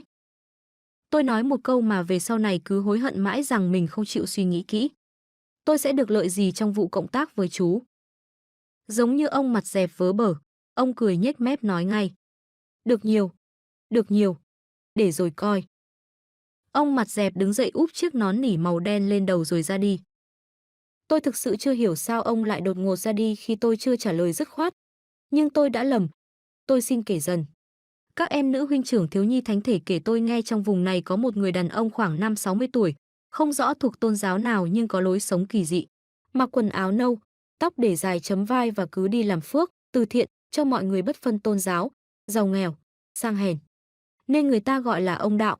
Việc làm phước của ông không lớn lao, chỉ là chuyện đi cạo gió và khám chữa bệnh cho bất kỳ ai nhờ. Cách ông cạo gió rất đặc biệt là cạo rất nhẹ, rất lâu, có khi hết cả một buổi vẫn chưa xong, vừa cạo vừa lai dai giảng đạo, khi thì những câu kinh Phật, khi thì những câu sấm giảng của Đức Thầy Huỳnh Phú Sổ sáng lập đạo Phật giáo Hòa Hảo, các em nói đôi khi có cả những câu phúc âm, bằng một giọng trầm trầm đều đều làm người được cạo nghe êm tai ngủ hồi nào không hay, người được cạo gió thức hay ngủ không màng, ông cứ nói như đọc kinh. Cách chữa bệnh của ông cũng dị hợm. Sau khi xem mạch biết bệnh xong, ông kêu lấy cho ông khi thì lá trầu, khi thì lá xoài, lá ổi, khi thì nhúm hột tiêu, lúc thì nhúm hột đậu. Gì đó, khi thì con thằn lằn, lúc con rắn mối, con giun, con dế. Cứ đòi thứ gì khi người nhà đem đến ông đều bỏ hết vào miệng nhai, tất cả dồn vào một họng mồm ngoàm. Nhai cho đến khi nhuyễn dệt thì tùy bệnh nhả ra lấy đó mà sức, mà băng bó, mà thoa, hoặc giả có bệnh ông nhai xong cứ để trong miệng mà phun vào chỗ đau nhức. Ai chứng kiến cũng thấy dùng mình ghê tởm. Bệnh gì ông cũng chữa, không ngán bệnh nhẹ lẫn nan y. Khỏi hay không thì còn phải bàn thêm, vì người ở đây nói thế này, người ở kia nói thế khác, không biết đâu mà tin. Chỉ thấy dễ kêu ông đến, dễ nhờ ông cạo gió chữa bệnh, được miễn phí, còn được lợi cả một giấc ngủ say. Tới bữa cho ông ăn cơm thì ông ăn, không cho thì thôi, không kêu ca đòi hỏi. Vậy là cả một vùng đua nhau gọi ông đạo khi nhức đầu sổ mũi. Một hôm ông đạo ghé thăm tôi vào buổi trưa. Tôi rất ngạc nhiên vì mình không ốm đau cũng chẳng gọi ông, nhưng ông nói ngay: "Ông thầy, tôi được lệnh đến ông đây." Tôi nghe nói nhiều về ông, thấp thoáng thấy bóng ông đôi ba lần ở xa xa, nay được gặp mặt nhãn tiền thấy cũng thú vị. Tôi trả lời: "Kính chào ông đạo. Tôi nghe đồn đại về ông rất nhiều, nay mới được hân hạnh gặp mặt. Thật mãn nhãn." Còn tôi thì biết ông thầy rất rõ ngay từ khi ông thầy mới được thuyên chuyển về chợ Đầu Hổ này. Ông đáp lại bằng chất giọng trơn tru, rõ ràng, gãy gọn, lịch sự và dễ có thiện cảm. Tôi mời ông vào phòng học, bắt một chiếc ghế ngồi cạnh bàn dạy học đối diện với tôi, nhưng đồng thời chiếc ghế này cũng đối diện với cây thánh giá treo không cao lắm trên vách nhà. Ông định ngồi xuống nhưng chợt điều gì đó làm ông giãy nảy. Ý không được, không được, ra ngồi ngoài này cho mát mẻ. Nói xong ông cầm chiếc ghế bước ra khỏi lớp, ngồi bên ngoài nhìn vào nói chuyện. Bất giác tôi rùng mình khi nhớ lại ông mặt dẹp cũng không chịu ngồi trước cây thánh giá. Họ là ai thì chỉ cần một cử chỉ nhỏ đó thôi mà nhận biết. Tôi học được cái phép này từ cha Sở Luca dạy, dùng cây thánh giá để phân biệt người này người nọ. Tôi làm ra vẻ tỉnh bơ nói chuyện tiếp. Vậy sao? Hôm nay ông đến thăm hay có chuyện gì ạ? Ông đạo dè dặt trả lời. Biết được người mình, tôi tới thăm xã giao để giúp nhau đó mà. Tôi thực sự không hiểu ất giáp gì. Tôi thấy khó hiểu nhất là cái chữ người mình. Ông đạo chẳng màng giải thích, rút từ trong túi áo bà ba nâu sòng ra một gói đầy tiền trao cho tôi. Người ta gửi tiền cho ông thầy xài, cứ tiêu xài thỏa thích, khi nào xài hết, báo cho tôi hay tôi sẽ đem đến. Về mặt tiền bạc hả? Ông thầy khỏi phải lo. Không dám nhận, nhưng tôi cũng mở ra xem qua thì thấy toàn giấy bạc 100, 200. Mới tinh, với số lượng đang cầm trong tay, tôi đoán có thể lên tới chục ngàn hay trăm ngàn đồng. Đây là một số tiền lớn có thể mua một lúc được một hoặc hai chiếc xe Honda sĩ số 72 mới cáu, hợp thời. Loại 35.000 đồng một chiếc, đồng thời so với hiện trạng trong túi tôi chỉ còn không tới 400 đồng, thì số tiền này quả là quá lớn. Tuy nhiên chính vì số tiền lớn quá lại là nguyên cớ gây cho tôi sợ hãi. Tôi đưa lại cho ông đạo. Của ai? Tại sao? Để làm gì? Thôi, tôi không dám lấy đâu. Mẹ tôi từng dạy, tiền nhiều thì nợ nhiều, cha Sở Luca dạy giống như vậy, ân huệ lớn trách nhiệm lớn. Nhớ như in những câu nói đó nên tôi không dám ham muốn món tiền không lý do. Ông đạo ép tôi vài ba lần vừa giải thích của một người quen với ông thầy, vì thấy ông thầy cần tiền để làm việc. Nhưng nỗi sợ trong tôi lớn hơn lòng ham thích nên tôi vẫn một mực từ chối. Có tiếng bước chân người đến học giáo lý, ông đạo ra về không quên hẹn sẽ đến vào một ngày gần. Về thăm cha Luca lần kế đó tôi kể hết cho ngài. Cha Sở im lặng, trầm ngâm rồi giải thích từng chuyện cho tôi nghe. Ngài trách tôi nói câu nói hớ hênh, tôi sẽ được lợi gì trong vụ cộng tác với chú, nhưng rồi lại cười xòa và trấn an tôi. Quả thật, có những điều lúc trẻ ta cho là khôn ngoan, đến khi về già ta mới thấy lố bịch. Cha Sở dặn dò tôi cách xử sự với ông đạo. Cha kể tôi nghe tiếp chuyện. Một hôm ông lực lượng vào tòa giải tội nói với tôi. Nếu ông muốn, Tôi sẽ cho ông tiền và phương tiện để trải nhựa hết con đường vòng quanh cù lao này. Ông sẽ xây lại 2 nhà thờ 2 đầu họ Đạo thật khang trang. Ông sẽ tôn tạo lại họ Đạo về mọi mặt. Ông sẽ thu được nhiều lợi nhuận đem về tòa giám mục. Mọi người sẽ nể trọng ông và cho ông nhiều vinh dự. Tôi thăm dò. Đổi lại tôi sẽ phải làm gì? Ông lực lượng đáp ngay. Chẳng phải làm gì hết. Tôi chẳng đòi ông làm gì cả đâu. Tôi ương ngạnh. Vậy thì ông tốt quá. Nhưng ma quỷ không bao giờ tốt bụng. Chắc chắn ông phải trói tôi bằng điều gì đó. Ông lực lượng trả lời. Hoặc là tôi chỉ yêu cầu ông ít thôi. Đó là hãy nghĩ đến mình. Tôi im lặng suy nghĩ. Tôi nghĩ chắc chắn phải có điều gì đó quái gở trong câu nói hãy nghĩ đến mình của ông lực lượng. Bởi vì ông ta không bao giờ thương tôi hay thương ai cả. Hãy nghĩ đến mình chẳng lẽ là vì tôi bệnh lên bệnh xuống, đau rề rề tối ngày. Hãy nghĩ đến mình chẳng lẽ là vì tôi để cho các cha phó tự do, tôn trọng hội đồng giáo xứ. Hãy nghĩ đến mình chẳng lẽ vì tôi suốt ngày ngồi ở tòa cáo giải đợi giáo dân. Tôi chưa trả lời vội là được hay không. Thế nên khi về nhà suy nghĩ và cầu nguyện, tôi dần ngộ ra rằng điều kiện hãy nghĩ đến mình thật là lớn lao và nguy hiểm. Một là làm cho người ta có nguy cơ vi phạm đức thờ phượng, trong phụng vụ không toàn tâm thờ lạy duy nhất Thiên Chúa mà còn thờ lạy chính mình. Hai là làm cho người ta có nguy cơ vi phạm đức bác ái vì không toàn ý yêu thương người khác. Phạm hai đức này, thờ phượng Thiên Chúa và yêu thương mọi người là hai điều răn tóm hết mọi điều răn. Ôi điều kiện hãy nghĩ đến mình thật là lớn lao và nặng nề. Vài ngày hôm sau tôi trả lời cho ông lực lượng rằng tôi không chấp nhận điều kiện ông đưa ra. Ông lực lượng nổi giận bỏ đi bằng một luồng gió mạnh đến kinh hồn thổi ra hướng nghĩa địa làm ngã rạp hết những cây cỏ ở nghĩa địa, gần nơi tôi ngồi. Sau đó tôi bị bệnh rất lâu, và rất lâu sau ông lực lượng mới trở lại. Nghe cha Sở kể chuyện, tôi cảm thấy mình được củng cố thêm niềm tin và lòng can đảm. Về Thạnh Lộc, vài hôm sau ông Đạo lại đến. Lần này ông trao gói tiền cũng giống như hôm trước, tôi không nhận ông ta cũng không nài nỉ ép uổng. Ông Đạo còn đến nhiều lần nữa, nhưng càng những lần sau tôi càng quyết tâm hơn, vì ân huệ nào dễ đạt quá thì ân huệ đó có kèm theo những điều kiện trói buộc ngặt nghèo. Về đến giáo xứ An Biên, bước vào nhà xứ mới hay cha Sở Luca đang bệnh nặng, tuy nhiên đã qua cơn nguy kịch, tôi vào thăm thấy ngài cũng đã tỉnh táo hơn lời người ta thuật lại.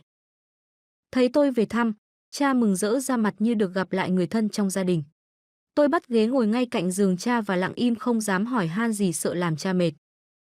Sau bữa ăn trưa, tôi quyết định ở lại với cha một đêm túc trực bên cạnh cha với những người giáo dân tốt bụng trong họ Đạo, để xem có thể an ủi hay giúp cha được gì. Buổi chiều cha có thể ngồi dậy được và giọng nói bắt đầu khá liên tục do sức khỏe dần hồi phục ngày một tốt hơn. Cha bảo sẽ kể tiếp cho tôi nghe một câu chuyện. Và đúng như thế, sau bữa ăn tối, cha bắt đầu kể. Trong thời gian ông lực lượng còn đang xưng tội, bẵng đi một thời gian có đến gần 3 tháng không thấy ông ấy tới lui, tôi nghĩ sẽ không gặp ông ấy nữa thì xảy ra một câu chuyện.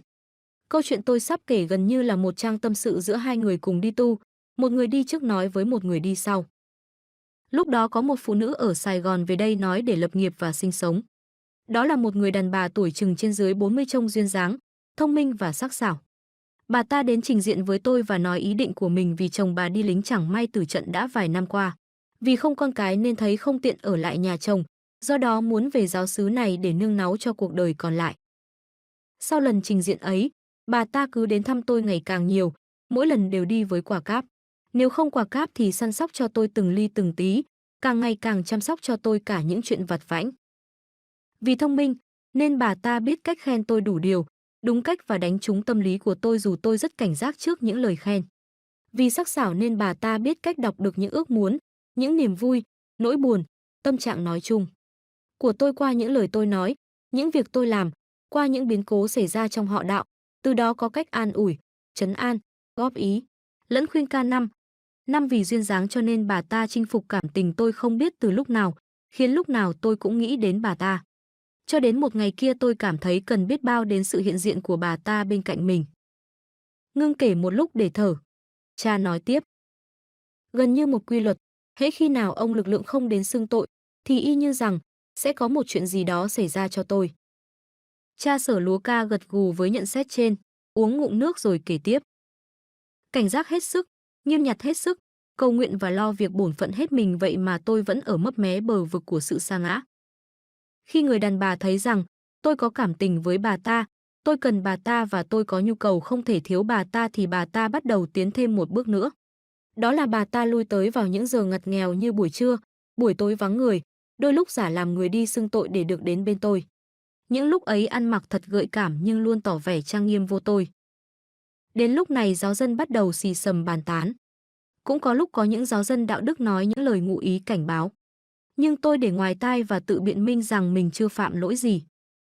Một đêm mưa gió, đang giữa khuya, bà ta đến đập cửa. Mở cửa nhà xứ ra, tôi bàng hoàng nhìn thấy bà ta đứng ở hàng hiên khép nép run rẩy trong một lớp quần áo rất mỏng, vì ướt sũng nên lụa mỏng cứ dán sát vào da thịt. Bà ta bảo đi công việc trên đường về bị mưa đột ngột không chuẩn bị. Tôi đưa bà ta vào phòng, lấy khăn cho bà ta lau và đưa một cái áo sơ mi trắng của tôi cho bà ta mặc. Bà ta cởi áo ngay trước mặt tôi.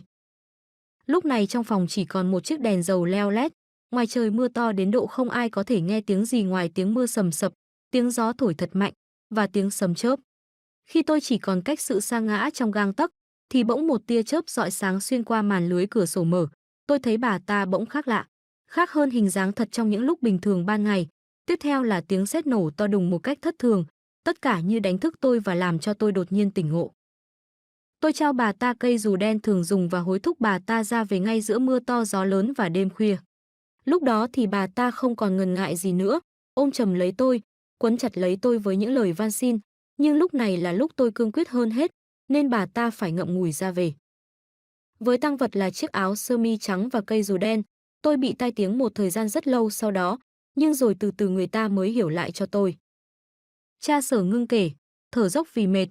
Tôi lắng nghe với tất cả sự chân thành và thông cảm. Cha bảo, thầy ạ, bất cứ điều gì cũng có thể xảy đến cho con người chúng ta. Cho nên tốt nhất chúng ta đừng bao giờ mất cảnh giác và ngạo mạn tự cho mình là vững mạnh, hoàn hảo và lớn tiếng lên án kẻ khác. Tôi trở về lại giáo xứ Long Thạnh, trên đường đi nghiệm ngẫm những gì cha Sở Luca tâm sự.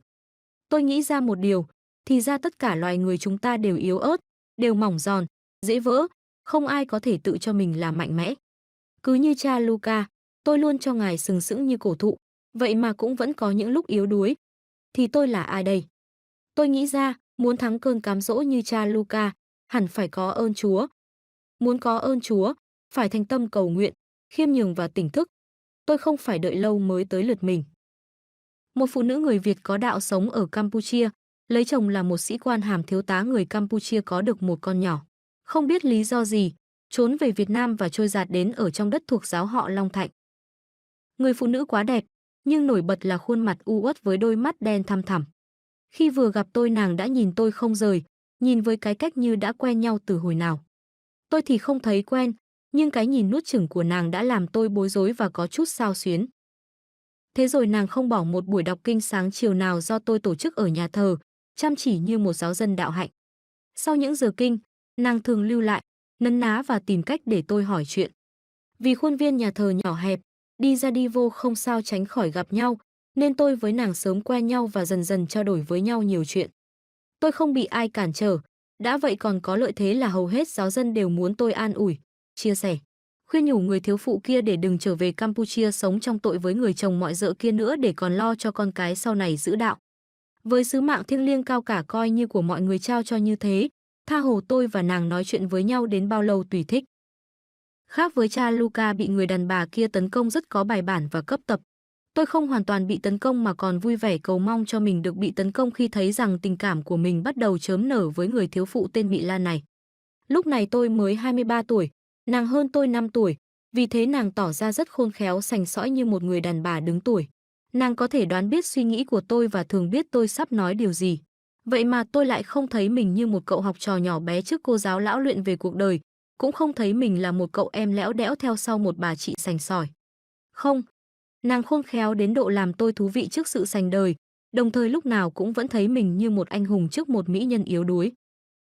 Đâu có lâu lắc gì, tình yêu nảy nở nhanh gọn và dễ dàng. Và lúc này trong tình yêu, nàng mới thật là gia sư nhũ mẫu của tôi. Những gì tôi chập chững bước, nàng dìu tôi đi vững chãi, cả những khái niệm về tình yêu cũng trở nên rõ hơn khi được nàng giảng nghĩa. Nếu đừng có biến cố này, có lẽ đời tôi sẽ khác so với bây giờ biết bao.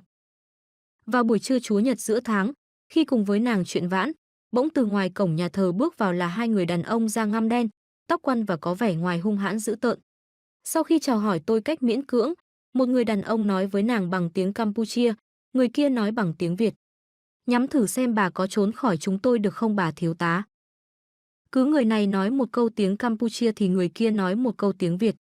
Bây giờ yêu cầu bà theo chúng tôi về nước, ở đó ông thiếu tá sẽ nói chuyện với bà. Trái với tôi tưởng, sắc mặt của nàng vẫn lạnh băng. Ngồi im 10 giây, nàng trả lời. Các anh đi về đi. Nói với ông ấy tôi không bao giờ về đó nữa. Có chết, tôi sẽ chết ở Việt Nam quê tôi.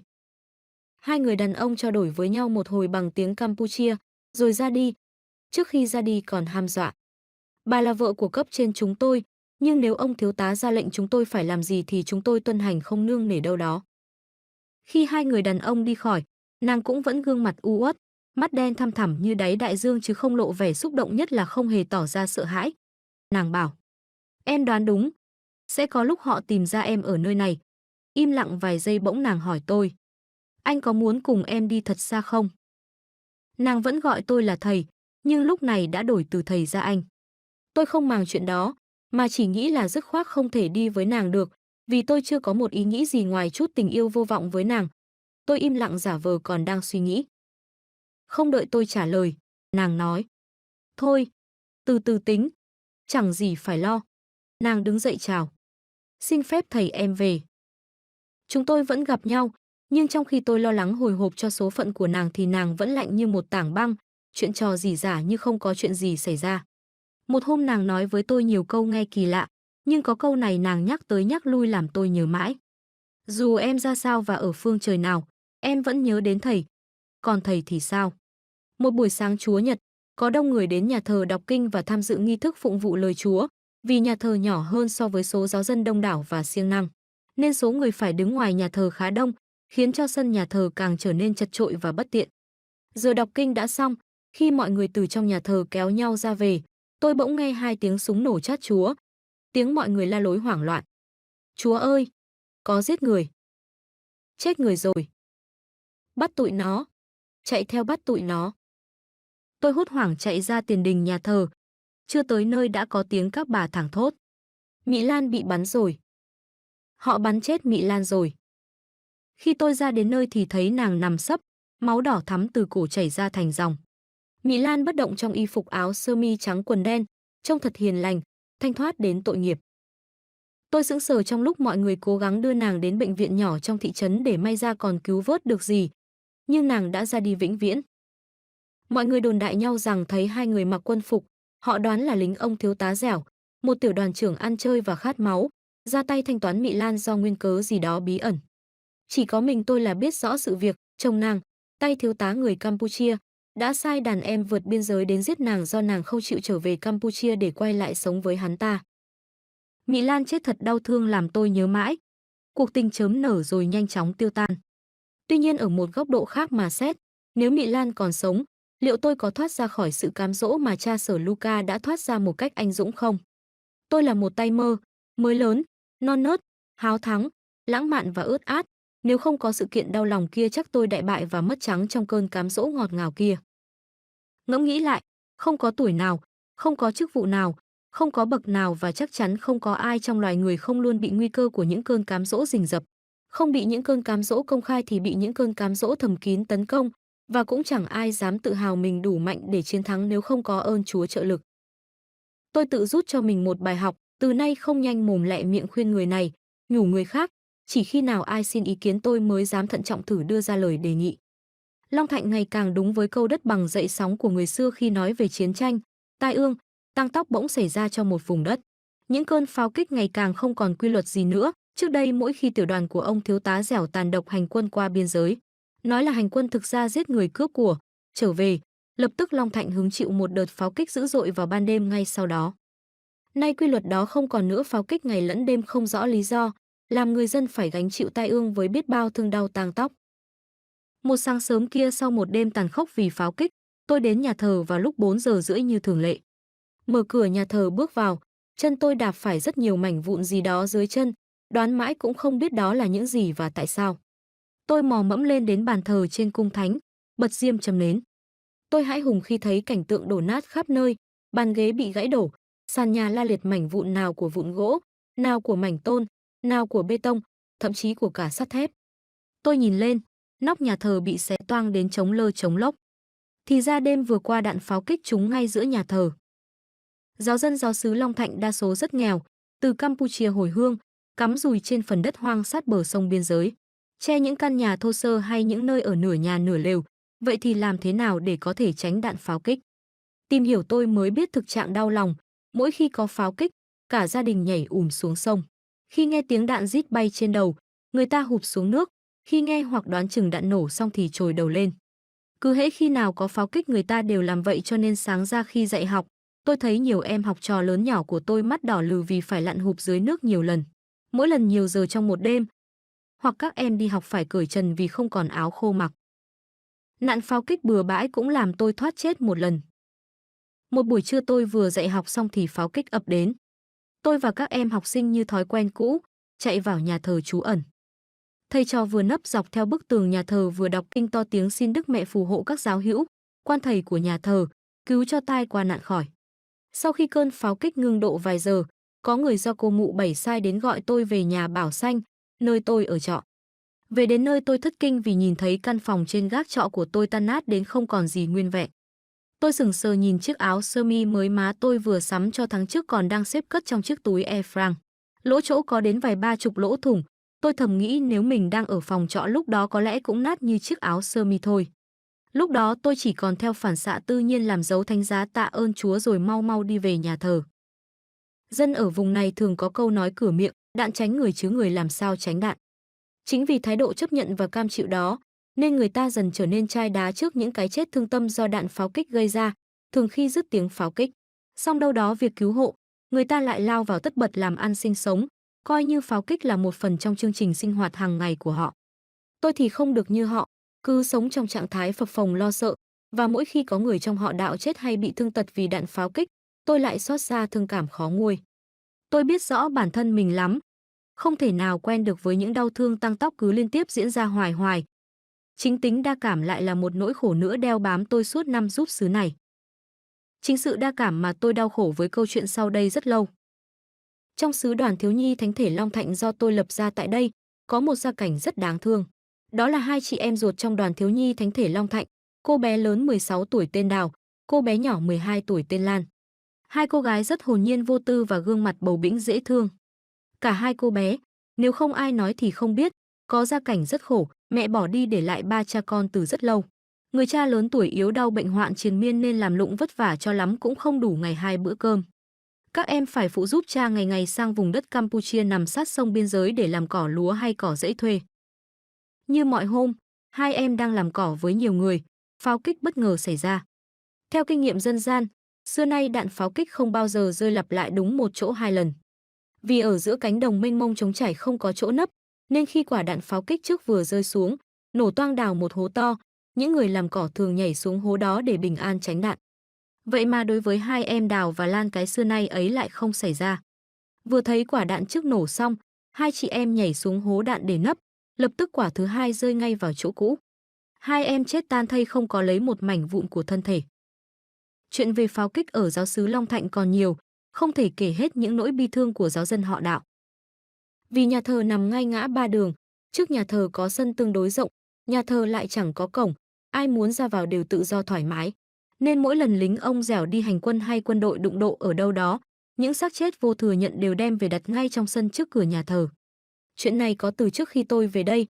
Tôi không phản đối, các ông biện lại cũng thương người, nên nhà thờ thường phải lo việc tống táng các xác chết do lính mang tới, lâu ngày trở thành chuyện bình thường. Nhưng như thế thì kéo theo nhiều chuyện khó tin.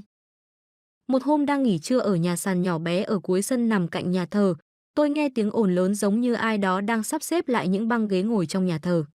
Ngạc nhiên hồi lâu, tôi đi ra nhà thờ để xem ai sắp xếp ghế và sắp xếp để làm gì. Nhưng khi ra đến nơi, tôi không thấy ai, mà ghế thì cũng còn nguyên vị trí cũ, không hề có một xê dịch nhỏ. Nhiều chuyện xảy ra lắm, nhưng tôi chỉ kể thêm một chuyện nhỏ nữa. Một buổi sáng tôi đến nhà thờ vào sáng sớm như thường lệ, cả thị trấn còn chìm trong lệnh giới nghiêm thường xuyên, thời này người ta còn tôn trọng bóng áo ròng. Nên tôi được đi đứng tự do không bị ai tra hỏi hay ngăn cấm đường xá vắng tanh, trời mờ mờ trăng, ngoài ra không có một chút ánh sáng vì ở thị trấn heo hút này không có đèn đường. Vừa đến cổng nhà thờ nhìn vào tôi thấy nhiều người đi qua đi lại trước cửa nhà thờ, Tôi nghĩ đó là những người lính gác muốn vào nhà thờ nghỉ ngơi. Nhưng không, tôi đứng lại tường rào nhìn vào cho kỹ thì nhận ra không ai có gương mặt cả. Hình như chỗ lẽ ra là gương mặt thì không có mắt, mũi, miệng. Tôi kinh hãi. Chạy vội qua ông biện trắc nhà gần đó, đánh thức ông dậy. Khi cả hai đi đến nơi thì không còn ai ở đó nữa. Chính vì có nhiều chuyện lạ, nên giáo dân Long Thạnh không ai dám đến nhà thờ một mình vào mỗi sáng nếu tôi chưa đánh trống và đốt đèn trong nhà thờ. Hoặc chẳng ai dám bén mảng đến khu vực nhà thờ mỗi khi chiều xuống cho đến đêm hôm. Có người còn nghe tiếng đọc kinh cầu râm ran thưa đáp trong nhà thờ lúc vắng người vào các buổi trưa. Người khác nghe tiếng khóc, người khác kể thấy bóng người ngồi ủ rũ ở trước nhà thờ thường xuyên. Nói chung, tất cả gợi lên trong tôi những sợ hãi, nhưng tôi nghĩ mình không được phép sợ, mà phải kiên vững để mọi người dựa vào. Còn đang sống trong tình trạng căng thẳng và sợ hãi thì cha Sở Chân Phúc cho thợ đến cất nhà xứ cho tôi ở, để khỏi phải ở nhà Bảo Xanh đã trở nên quá nguy hiểm. Nghe tin đó tôi rụng rời cả tay chân vì nghĩ rằng sẽ phải về ở chung với các hồn ma. Nhưng tôi không dám hé răng một lời để xin cha Sở từ bỏ kế hoạch. Ngôi nhà xứ dính liền với lớp học, cả hai được xây dựng nhẹ nhàng bằng chất liệu gỗ và tôn dựng trên nền xi măng, hợp với môi trường địa ốc của dân cư trong vùng. Nhà xây xong, tôi cắn răng để đè nén sự sợ hãi và dọn đến ở. Tuy nhiên, từ khi tôi về ở tại nhà xứ mới, khu nhà thờ dần hết hoang vắng, vì giáo dân bạo dạn tới lui để thăm nom, chuyện vãn, biếu tặng thức ăn, hay giúp đỡ chút ít. Nhất là từ chiều cho đến tối mỗi ngày, họ đến và ở chơi cho đến tận giờ giới nghiêm mới ra về. Khu nhà thờ trở nên nhộn nhịp và vui vẻ, mất hẳn không khí ảm đạm, buồn bã và ghê rợn như trước đây. Cũng nhờ có tôi ở, người ta không còn dám đem xác người về bỏ mặc tại sân nhà thờ nữa. Tôi lại còn tổ chức cầu nguyện cho những vong linh đã từng được đặt nằm ở sân nhà thờ, tối tổ chức nhiều buổi cầu nguyện, tổ chức rước kiệu, làm giờ thánh, đi đàng thánh giá, tổ chức hội họp, sinh hoạt, cắm trại, đốt lửa trại, văn nghệ nhỏ cho thiếu nhi thánh thể, ca đoàn. Nói chung, thanh niên, thiếu nữ, người lớn, trẻ em nhộn nhịp ca hát nhảy múa vui đùa khiến bên trong ngôi nhà thờ ngày trở nên chốn thờ phượng linh thiêng. Ngoài sân nhà thờ và lớp học trở nên chốn nhà chung ấm áp tình thương xua đuổi những tà khí trước đây hàng lần khuất. Tôi học được những gì trong những tháng ngày ở cạnh cha Luca, giờ đem ra áp dụng. Khi tôi về kể hết mọi chuyện cho cha Luca nghe, cha rất tán thành và dạy tôi thêm nhiều ý rất hay. Cha kể chuyện thêm. Một hôm ông lực lượng đến xưng tội, ông nói: loài người các ông miệng thì nói tin Chúa, nhưng đều nói dối. Tôi hỏi: tại sao ông nói vậy? Giáo dân các nơi vẫn đông đúc kéo nhau đến nhà thờ để thờ phượng Chúa đó thôi. Ông lực lượng nhún vai: đâu phải hễ đến nhà thờ là tin Chúa. Đó chẳng qua chỉ là nghe nhau mà đi, tin nhau mà làm, truyền thống, tập tục, nền nếp thúc đẩy, thói quen dẫn dắt, ấn tượng xui khiến, óc bầy đàn và tính tập thể lôi cuốn. Thực tế người ta vẫn còn tin nghe ma quỷ chúng ta, nể sợ chúng ta, thậm chí có người nói tin Chúa nhưng tin chúng ta, chạy theo chúng ta. Tôi hỏi: cho nên các ông mới làm ma làm quỷ hù nhát dọa nạt người ta để hòng gây sự tin tưởng hơn tin tưởng Chúa chớ gì? Ông lực lượng đáp: phải, nhưng cũng có phần của loài người tin Chúa không vững. Phần của các oan hồn. Các oan hồn là những người cướp quyền Chúa mà tự sát, hoặc là những người bị sát hại cách oan tủi, những người chưa tới giờ Chúa định mà bị chết oan. Họ tìm cách nhắc mọi người nhớ đến họ nên quấy phá một số nơi, tạo những hiện tượng kỳ quặc gây sợ hãi, hoặc một số oan hồn xấu trở thành những âm binh, tức tay sai cho các thầy bùa thầy pháp, giúp đỡ những ai cầu đến họ. Tôi ngạc nhiên hỏi: vậy là có cả một thế giới bóng tối áp đảo con người, khiến nhiều người nói tin Chúa nhưng không theo Chúa phải vậy không? Ông lực lượng tiếp lời: và đó là cả một kế hoạch của chúng ta. Con người không thắng nổi chúng ta đâu, vì con người vẫn còn tin tưởng chúng ta lắm. Ông không tin à? Rồi ông sẽ thấy. Sau đó mấy ngày, tôi nghe vài ông biện ông Giáp kể lại, một người giáo dân trong họ đạo An Biên mắc bệnh lạ, bụng to, thân mình gầy nhom, đau đớn, không ăn không uống bao nhiêu nhưng vẫn sống lây lất. Đặc biệt hàng đêm có những cơn ho như chó chu kéo dài. Sau khi đi bệnh viện khám chữa tìm hoài vẫn không biết bệnh gì, người ta đã đưa ông ta lên gặp một ông thầy bùa ở vùng Châu Giang. Cách Châu Đốc một con sông, ở đó là nơi quần tụ những người thuộc dân tộc Chăm sinh sống.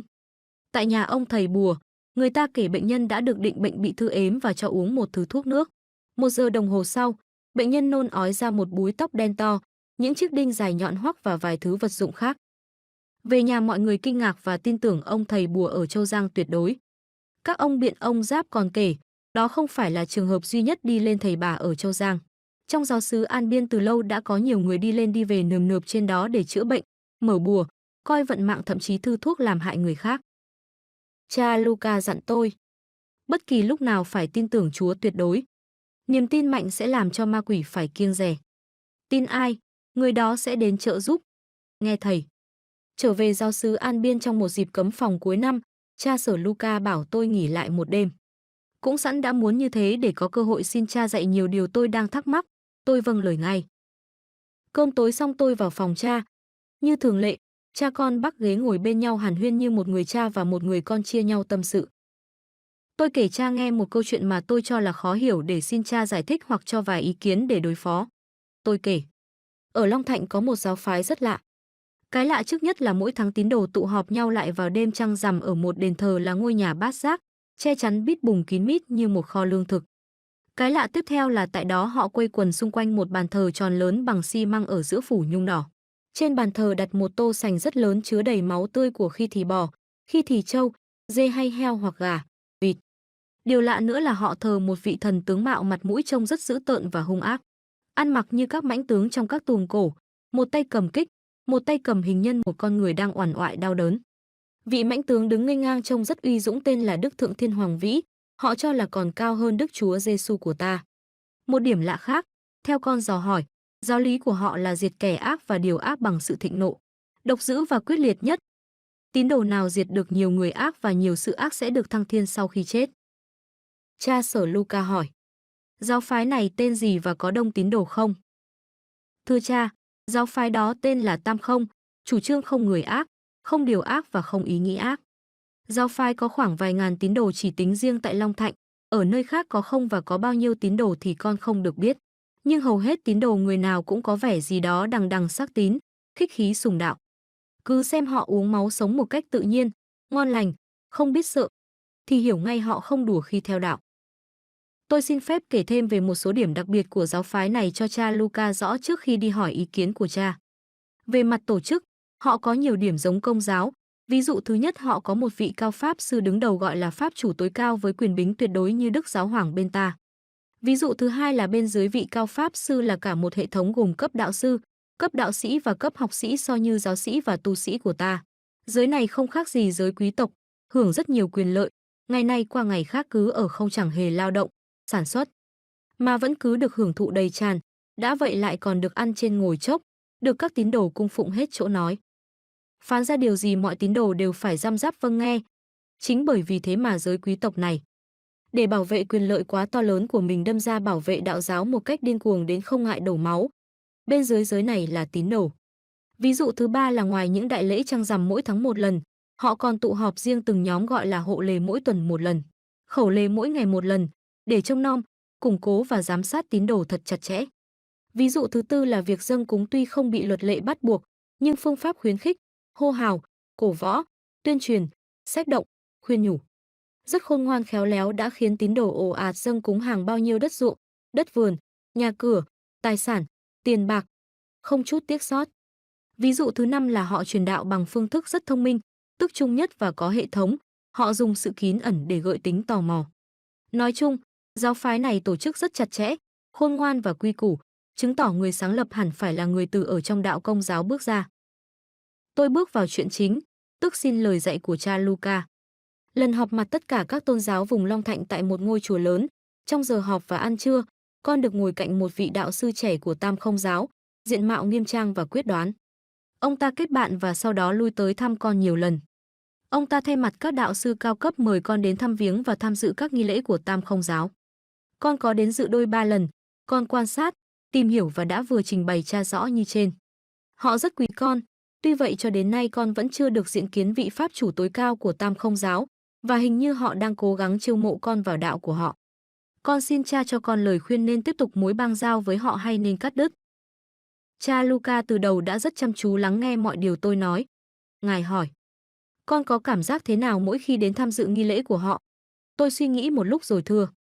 Thưa cha, con cảm thấy rờn rợn và có điều gì làm con hơi sợ hãi. Cha Luca nói, nghi lễ thờ phượng và tế tự là nơi phản chiếu tình trạng đức tin, tinh thần, giáo lý, lẫn văn hóa của một tôn giáo. Nếu nghi lễ của họ gây cho con một cảm giác như vậy, thì việc đầu tiên con không nên tham dự các nghi lễ của họ nữa, dù chỉ dự khán bảng quan. Không đợi tôi hỏi, ngài nói tiếp. Còn mối bang giao, nếu thấy không cần thiết, con nên nhạt dần rồi cắt đứt. Nhất thiết đừng cho họ nuôi hy vọng sẽ thuyết phục con theo đạo. Tôi hứa sẽ vâng theo lời khuyên của cha. Cha Luca kể chuyện. Lần kia ông lực lượng vào xưng tội. Ông nói, chúng ta có thể tự biến mình thành những thiên thần trói lọi ánh sáng để lừa dối nhân loại, huống hồ gì thành lập một vài tôn giáo, núp trong giáo sĩ, nhà tu đức, chuyên gia thần học, hoặc đưa ra những giáo thuyết xuất chúng, vẽ ra những lý tưởng mới lạ và hấp dẫn. Vừa nghe xong tôi bắt giật mình ngạc nhiên, vì trí tôi lâu nay vẫn đơn sơ nghĩ rằng ma quỷ chỉ làm những chuyện xấu xa, đưa ra những cám dỗ nhãn tiền, nấp trong những kẻ thù ác và độc hiểm. Chớ đâu ngờ rằng ma quỷ có thể hóa trang thành những thiên thần sáng chói. Nếu đã cải trang thành những thiên thần sáng chói còn được, thì thử hỏi ma quỷ làm gì không dám ở trong giám mục, linh mục, tu sĩ, người thánh thiện đạo đức, kẻ danh giá đạo mạo nào đó. Tôi kêu lên. Chết cha! Như vậy các ông đã gây hỗn loạn trên trái đất này hết rồi. Còn có gì đáng tin nữa, hay nói đúng ra phải tỉnh táo sao đây để dò cho ra những gì của các ông và những gì không do các ông. Ông lực lượng vừa xoa xoa cằm khoái chí vừa cười cười một cách nham hiểm. Chớ ông muốn chúng ta phải như thế nào? Khờ khạo như loài người các ông ư? Không. Gây hỗn loạn, tạo giả lộng thành chân, gây hoang mang, ảo tưởng, nghi ngờ là việc của chúng ta. Loài người các ông sẽ ngày càng cực kỳ hoang mang, ngờ vực, lẫn lộn và nhầm lẫn. Sao chúng ta có thể ngồi yên để cho loài người các ông thế chỗ của chúng ta ở trên thiên đàng chứ? Chúng ta cố hết sức để một ngày nào đó nhân loại các người sẽ không còn đức tin nữa. Hãy nhớ lại ông Chúa Giêsu đã nói, khi con người đến, liệu có tìm được đức tin trên mặt đất này hay không? Tôi nhớ trong phúc âm có câu đó, cho nên tôi chỉ biết thở dài, không còn biết nói thêm gì nữa. Ông lực lượng thấy tôi sợ hãi nên nói thêm. Chúng ta long trọng báo trước cho các người. Nói tới đây ông ta thở dài và lắc đầu làm ra vẻ chán nản vì thương xót dòng giống loài người. Và cho dù có báo trước thế nào đi nữa, nhưng vì loài người các ông là thứ động vật đần độn mà lại hay tự phụ, nên lời cảnh báo có nghiêm trọng mấy cũng sẽ chẳng ăn thua gì đâu. Chúng ta báo trước rằng chúng ta sẽ còn làm nhiều điều gây hỗn loạn, gây hoang mang, gây vọng tưởng, gây ngờ vực và gây lầm lẫn. Đến nỗi trí óc non nớt của các người không thể tưởng tượng ra nổi. Chúng ta đùa giỡn các người như ông chủ đùa giỡn với chó con khờ dại. Từ ngày nói chuyện với ông lực lượng, dù vẫn xác tín loài người là loài duy nhất được Chúa yêu thương tạo dựng giống hình ảnh Chúa và được Chúa đích thân xuống thế cứu chuộc năm, nhưng tôi không còn cái tính tự phụ rằng loài người thông minh, khôn ngoan, thông suốt nữa. Cho nên khi ông lực lượng tỏ vẻ miệt thị loài người, tôi cũng không thấy nổi giận trong lòng như lúc đầu mới trò chuyện với ông ta. Tuy nhiên tôi cũng trả đũa lại ông ta. Triết gia Seneca nói, era humanum est persevera diabolicum, loài người hay sai lầm, quỷ dữ hay cố chấp. Chúng tôi ngu xuẩn thì đã nói, nhưng chúng tôi là loài hiền lành, khiêm tốn. Vì sao? Vì chúng tôi biết sửa sai sau đó, nghĩa là nếu phát hiện mình đi sai đường, chúng tôi biết quay đầu lại, đó là điều khiến Chúa thương chúng tôi. Còn các ông, đã sai thì sai luôn, đã đi lầm đường thì cứ lầm cho đến lúc phải diệt vong. Thưa ông, đằng nào tốt? Tôi chưng ngạn ngữ Latin, lạy Chúa.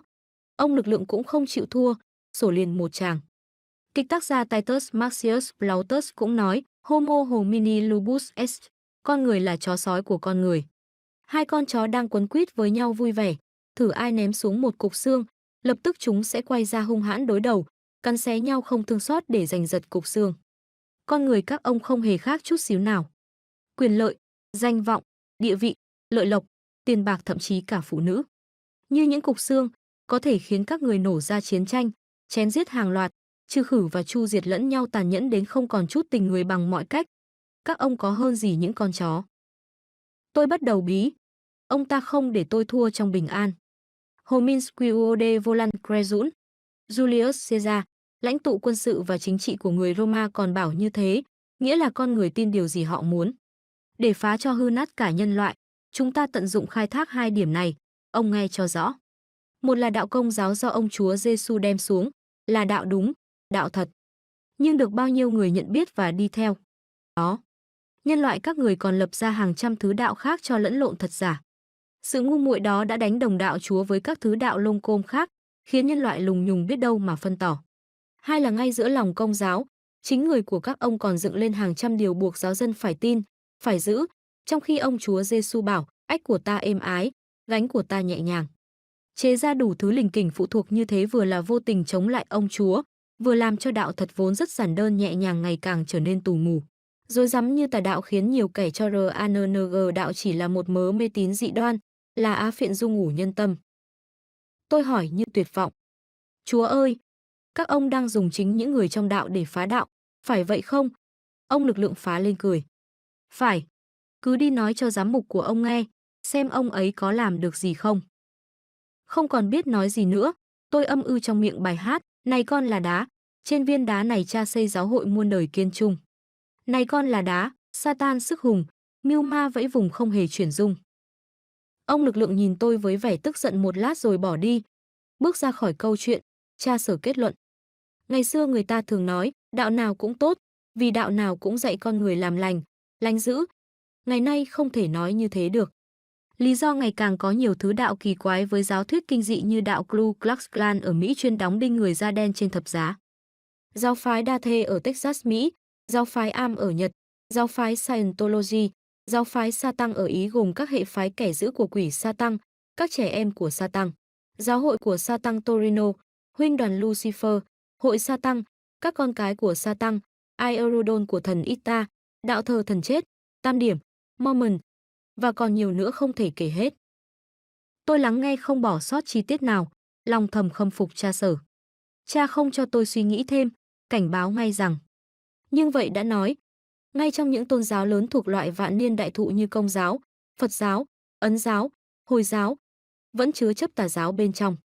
Đó là những lý thuyết sai lạc được phủ lên bằng những từ ngữ rất kêu, những lối sống hưởng thụ, ích kỷ được khoác lên bằng những chiêu bài rất bóng bẩy, hãm hại nhau bằng vỏ bọc bác ái. Đó chính là những tà đạo nằm trong chính đạo. Ngài vỗ nhẹ vào vai tôi bảo, ma quỷ thì luôn rình rập trực chờ, còn chúng ta thì vô tư sơ hở. Cái gì cảm thấy không có lợi con cứ tránh đi để khỏi mất giờ, tốn công, đã vậy còn hàm ẩn nhiều nguy cơ nữa. Tôi về Long Thạnh, cắt đứt dần mối quan hệ với Tam Không giáo.